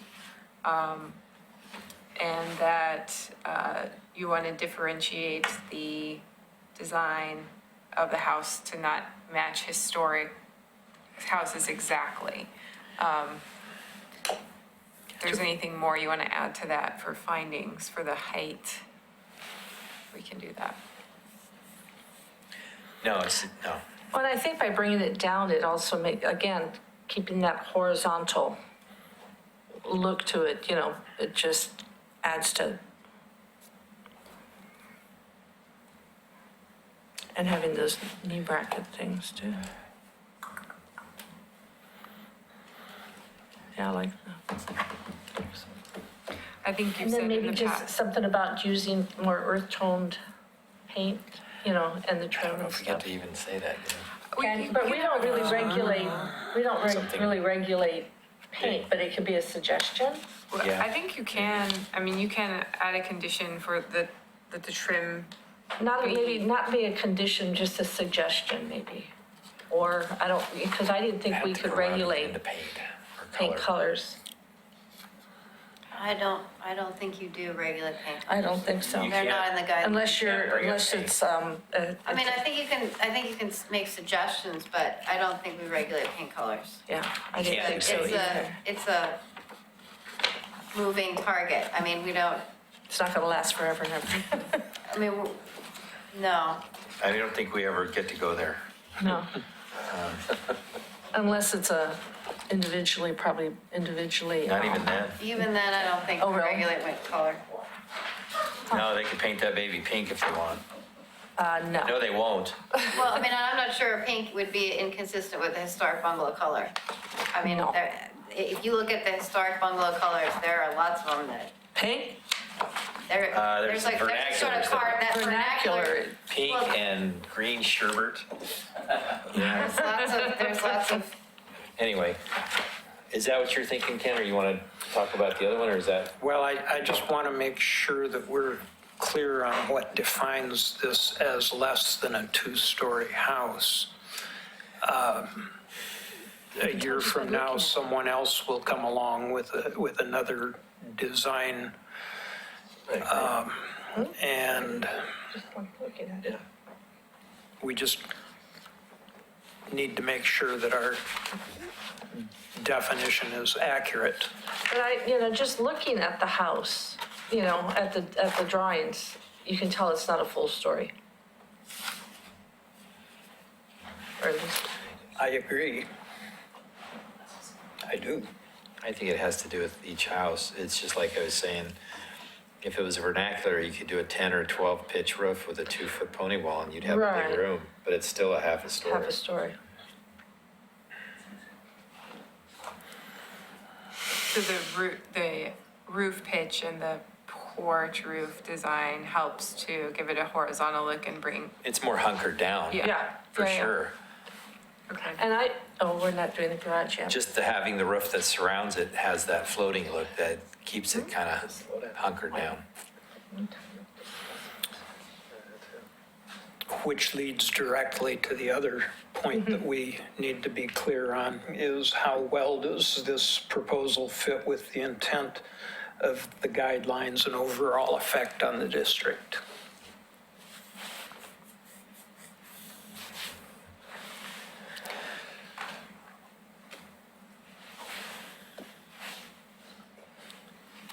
And honestly, when I look at the renderings from Fourth Avenue,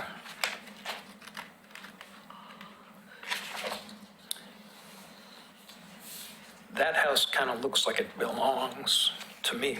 Kind of tucked in there. Well, the other part of it was, it is on a level space. Viewed from the street, it probably, what you can see looks a little bigger than it's only because it's sitting up higher. I think if you're on street level, this would look in pretty good proportion. There. I think it looks kind of small, actually, in that picture. Which picture? The lower bottom one? one. The lower one? Well, and that, to me, I go back to the color, you know, it Well, kind of I think touches. the color's great, even if you subdued some things, but it sets in more. Right. And so Right. something that has that. It looks that like it look, fits in there. Yeah, it looks hunkered down with that color, I guess. And even if they used like a moss green, you know, Bottle green, bottle green, bottle green, it's craftsman color. Super dark. what it is. Yeah, yeah. Yeah. So now we move on, or did we answer your question? And yeah,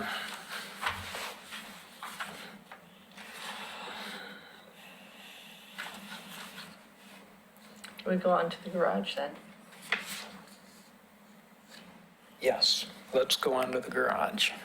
I think on the garage, it could be matching windows, which they seem to agree with, and then I would look at probably another condition in reference to what Paul said, is having those columns probably tapered, but on a much, much smaller scale as far as size.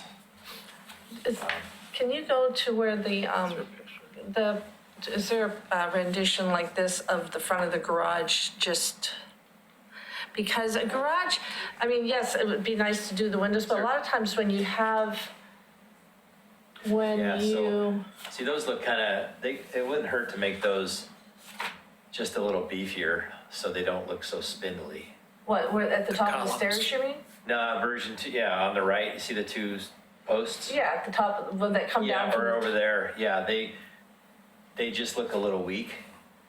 Yeah, okay, so they're not, okay, because you were talking, somebody was talking about columns, and I'm like, you know, garages don't get columns. Well, those are posts. Right. That they could actually, with a Box them or thicker, something. on that pony wall, they could be a wider board, and then they could just have a very narrow tapered, smaller scale, just to give it a little depth instead of just a wrapped Right, post. or even like a chamfered type. Yeah, yeah. And then those windows could have the same grid going across, where the picture and the single hungs are. Would look pretty cool. Which windows? Ah, The left garage side. ones? These? Oh, Yeah. those? Oh, You could, because he was saying you could even have them on this side, you could, that window's pretty small. But, let's see, can you go to the other, yeah. So those windows there, up above, can have, next to the door, those can have grids in them. And that would look just great. on the upper story though, right? Right, because- because downstairs is the garage. Right, and you don't these little wanna- picture windows, which are So great. this, because it's a living unit, it's going to be, that's why they're, you know, I think it Well, would the be. other side, you've got egress at that door, but the other side actually, those windows above the garage door, those single hungs, What about if you just did that double thing in the middle one? Would that look weird? yeah, you'd have to take it all the way across. But then that would look weird on a 1/1. I think, On huh? single? Well, you wouldn't use the That grid. single hung windows there, you'd use casements probably. Casements would be better, because then you'd have a better view, and then you could have that grid going all the way across. Because if that's one big studio, the egress is the door. So you just have a solid in the middle and then have two casements with a grid in them? Yeah, you could, if, you could make these casements right here, and then have the grids coming across here. You could even put grids in here. That's a lot more. You want a pen? I was gonna, Guys, but you know, to me, I think a Just trying garage to should keep be it more subdued. I don't know if that's the right word, but more understated yeah, than, yeah, you don't wanna get because too it's, busy. yeah. But that's a thought, you could do some with the posts, and some with those windows, and this The ones on other the other side. elevation next to the door. So that's, Oh, sorry. yeah, those. Someone earlier made a comment about the pony wall around the deck as opposed to a railing. I think a railing would be pretty busy. Yeah, I tend to Right, the other agree thing too, is- particularly in, Well, and then having the scuppers, you know, for the, with that, which kind of replicates off, or repeats off of the, I think I can see he's putting shingles on the pony wall to break that up, so it's not siding all the way up, but it could be. right.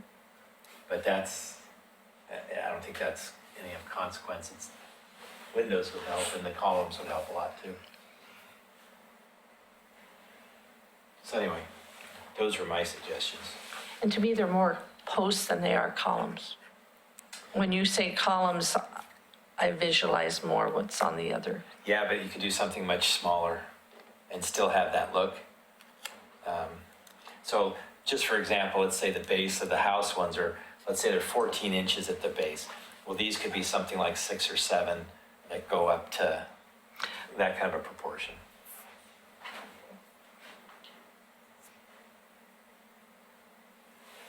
And you see plenty of bungalows that have a pony wall out front, and then they have the columns sitting on top of those. Right, right.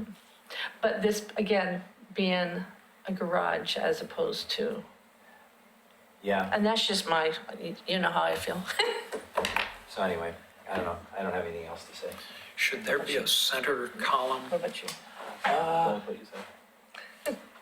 No, Okay, I wouldn't, only because if that was like a, well, in fact, if you see a lot of bungalows that have a gable in like that, a lot of times it'll span all the way across, or you might have a couple columns on either side of where the steps go down. And in this case, there isn't anything there. And it's not that wide. No, And that would kind of interrupt the view. I mean, they want to look out. It's not very wide. okay.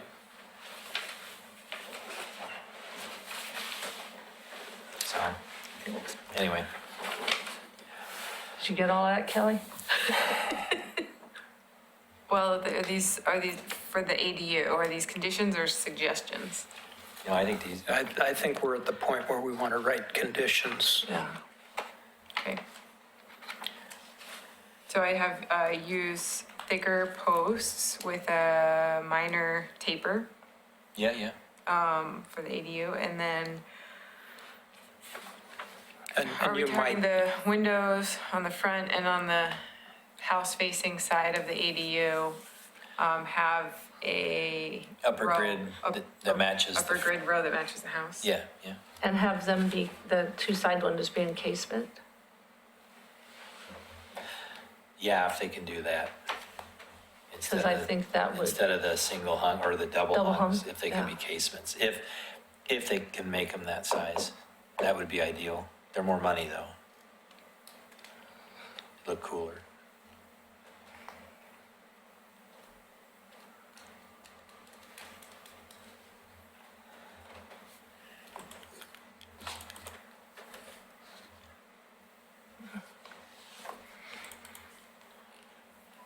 So if we make a motion, can we just say whatever we said or whatever you wrote? I You can remember all that stuff. And then there's the condition for the house windows as well. Yeah. Was there something else on the house, Ken? I wanted The to, windows? No, those, Oh, that, we say that the second floor is appropriate? Is that what it, or the Yeah, the story and a half, the plate height's appropriate? is But I that don't think you need to enough? say, you don't need to to meet include the that in your guidelines? motion. Because it's already in the drawing. So It's already in the Right, drawings right. and we can write it up as part of the decision. Roger. So it's really just on the house, just the windows. Is that right? Correct. and then also the stuff that Paul had sent us, it refers to a stream and a pipe. That's not within our purview, so we have no, Correct. right? Okay. It's a public works thing, I think. Yeah, paragraphs 5 through 7 are things that are not HRB issues. Right. But I just wanted to address it. I am now looking at page 2 of the staff report, which contains the recommended conditions of approval 1 through 6.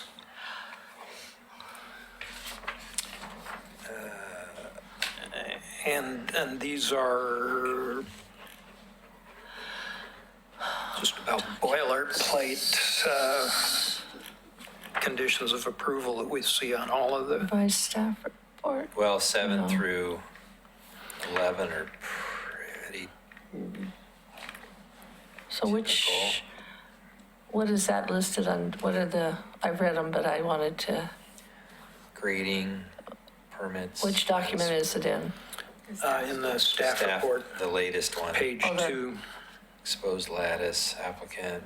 1811 revised. This was There. something I wanted to bring up, if I can. MDO is medium density overlay plywood, so that's what they're using for the columns. It's a very smooth plywood. It's great for exterior. It's better than cement board, if that's what because you have it in here on number 5. Oh, it's smoother than cement board. If you wanted to suggest removing that condition, I would remove it, because if they're gonna use MDO, all the better. It's definitely spendier, but it has a much better look. It takes paint way, way better. But that would be a condition I would remove 5.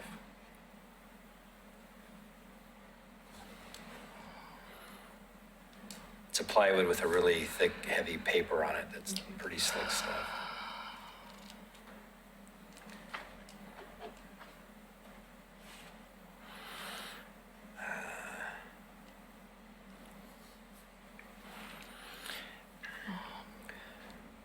Paragraph 6, isn't that more like a preservation incentive than a condition of approval?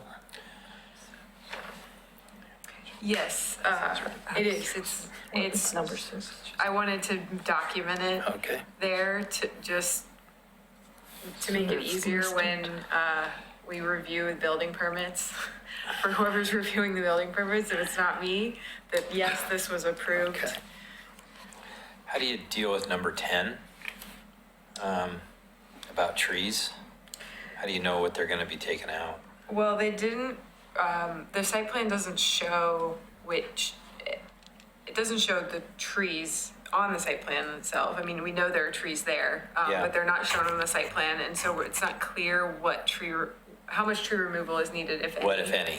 And so. If they have it, then it's this. Yeah, if they have it, if there is tree removal of, we know that there's one right in the footprint of the house, kind of towards the front of the lot. If there's any in the back, then replacement 1-for-1. What's DBH again? Diameter at breast height. Yeah, which is What 5 is it? feet. Diameter. Diameter at breast breast height, so about 4.5, Okay. 5 feet. Okay. What's the Because some- diameter of the I've tree? never. That was my next question. Some people, some You're right. jurisdictions are We 4 know feet, what some are the 5 minimum feet. Tall tree is. Okay. You get a 7-foot tall dude in there. Okay. All right.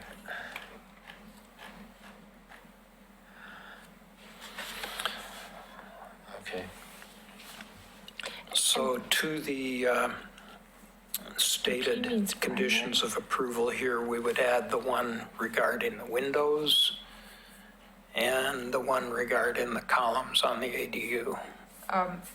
Well, it sounds like you might remove condition number 5. Yeah, And then you would add 3 conditions. One for the, that all of the first level windows on the front of the house would match the window on the right side of the front door with either 1 row or 2 rows of grids on the top. Yeah, 2, the windows on the front of the ADU and the side of the ADU facing the house have a grid pattern at the top and that use casement windows on the side of the house. yep, And 3, use thicker posts with a minor taper on the ADU. yeah. Yeah, so we could say approve with conditions, with the additional conditions of approval. Kind of, that's what, okay, gotcha. anything else? Claire, great. Suggestion on the color or not? But that's not a condition in the, No, For the thing. I think you've made your suggestion Okay. clear. okay, well, yeah, they're here. All right.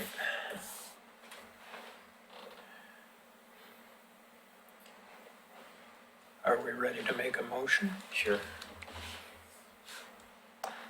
I move that we approve 18-CRED 11, is it?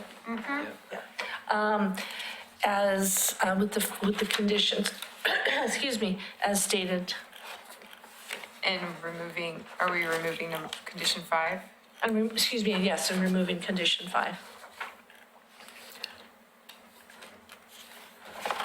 Is there a second?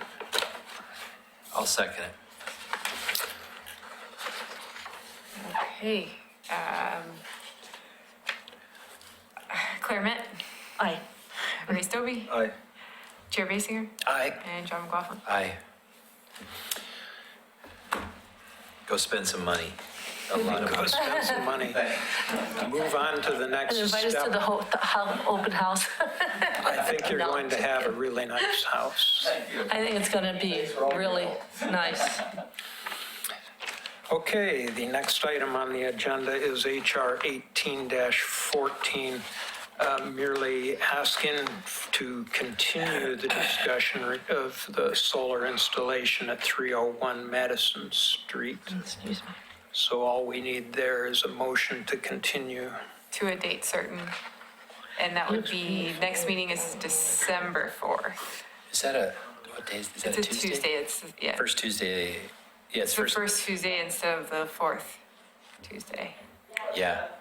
The what? Oh, and we were gonna change, To December 4th, instead of November 27th to December 4th. okay. Cool.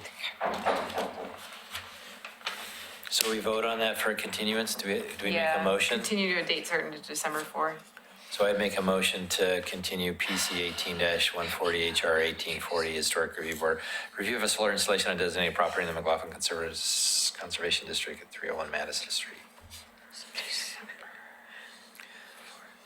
A second?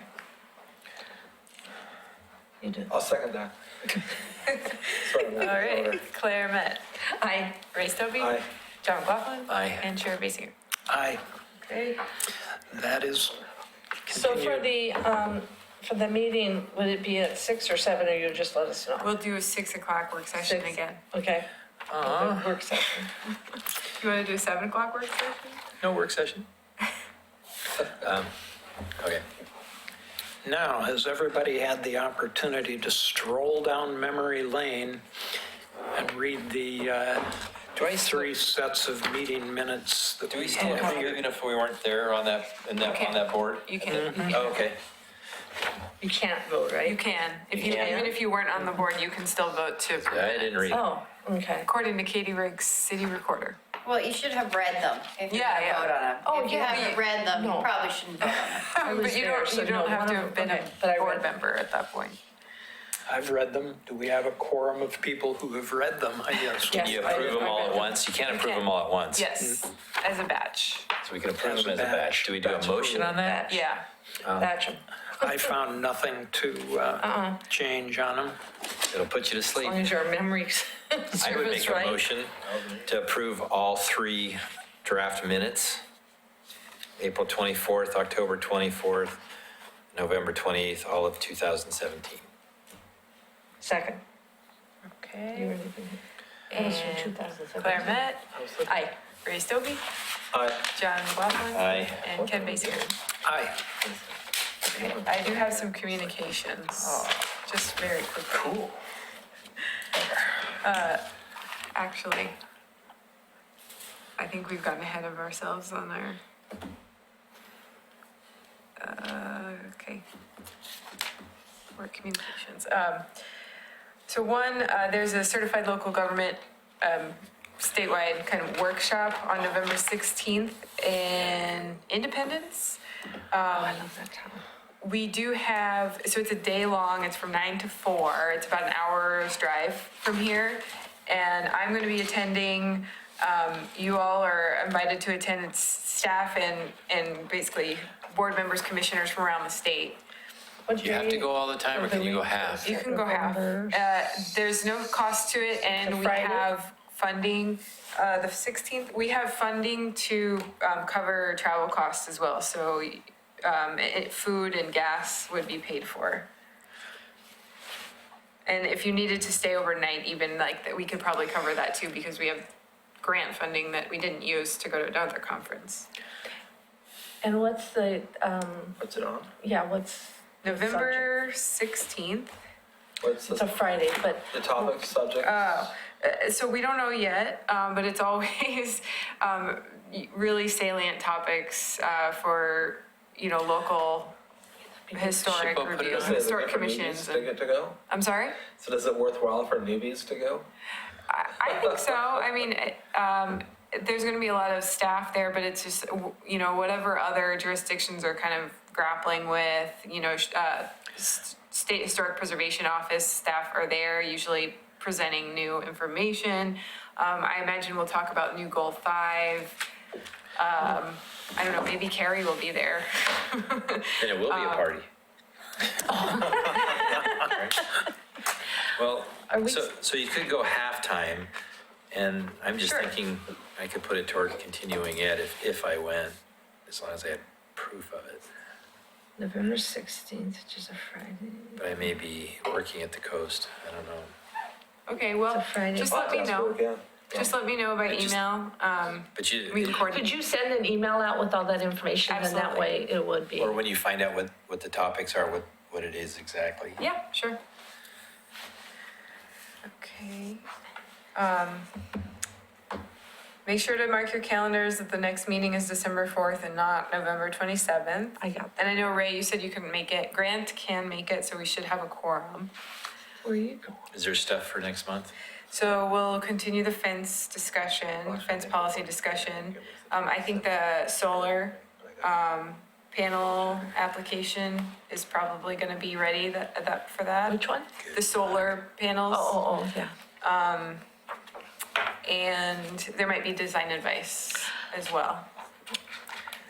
I have a question, and I don't know if I should, well, right across from Eastham School, Uh-huh. or down the street, that house on the corner, there, I heard that somebody's bought it and they're looking at putting in apartments or something. Oh, there's a vacant lot on the corner. You mean Oh, like it's where just a vacant lot, they're Yeah. not doing anything where with the the church used to house. be? No, That it's one on where the the. fence is all around it? No, it's like The same Eastham side of School the comes street out as here, Eastham. 7th is here, and Eastham School is right here and across the street. So there is a lot big enough for, It's, without taking that house out? yeah, it's, Wow. it's probably a 5,000 or 6,000 square foot Maybe it's lot. long or something. It's I just don't know a where it is. small. But will that brick come before two-story. us? No, because it's not in the district. It's just, Huh? I think that is just getting pretty outside far of out the there. Just historic outside district. the McLaughlin district. I can check the map, but I don't know where that is. Well, you know where that church was, you know, Yeah. that's all, That- on it's, that it's side of the catty street? corner from that. On the same So side of the Eastham is street? here. Eastham is here. Across the street from Eastham is where the old church that, you know. Yeah. And then there's a house, you know, there's, what is On on that that corner, other? just opposite? Yeah, I'm not sure, but yeah, so it's catty corner from where the old church is, right on the Huh. right. And there's a house, On the corner, yeah. but across it's- from it. Right. Hmm. I didn't know So they that could it keep was. the house there and put it up. That's why I'm like, I'll have to go back by and look at the lot. I didn't think it was big enough to put apartments on. It's a really tight, space. Oh, boy. And they have they had trouble getting enough parking on there as well, but they managed to meet the minimum, I think. I'm not able to open up the maps. Oh, okay. I thought that was in the district, but it's, Let's go. The other announcement is that we have to give an update to City Commission on our accomplishments for this year. And Ken has agreed to do that on November 7th. So I think the board just needs to decide if they're willing to have Ken do that for us. Go, And then what I would do is. Pin the tail on. do we need to be there? No, you're more than welcome to, but you don't need to be there.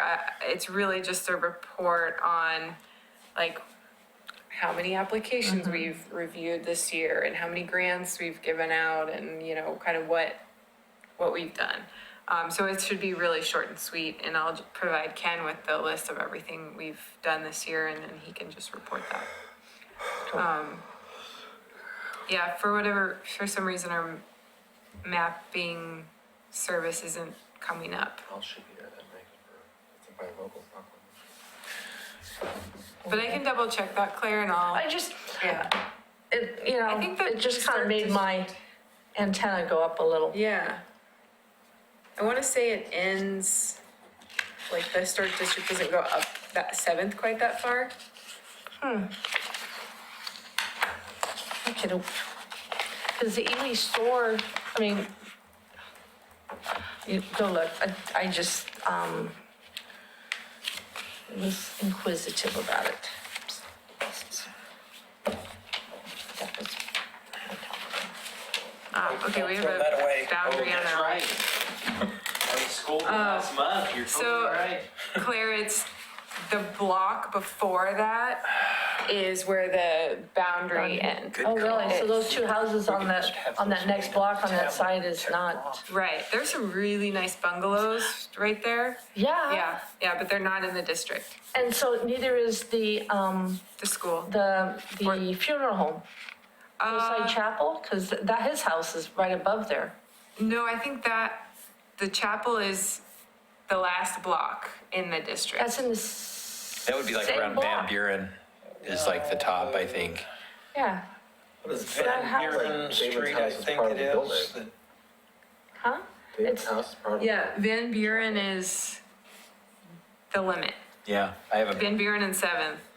So the funeral home is kind of half and half. yeah. So it's only half dead. Yeah, well, no, it's only Don't tell David half, that. as well. Half Guy's got such a something, half preserved. Yes. embalmed. Those were all my announcements. Okay, Thank in you. that case, we'll call this meeting adjourned. Cool. Simone, let's see these go back. This is, turn,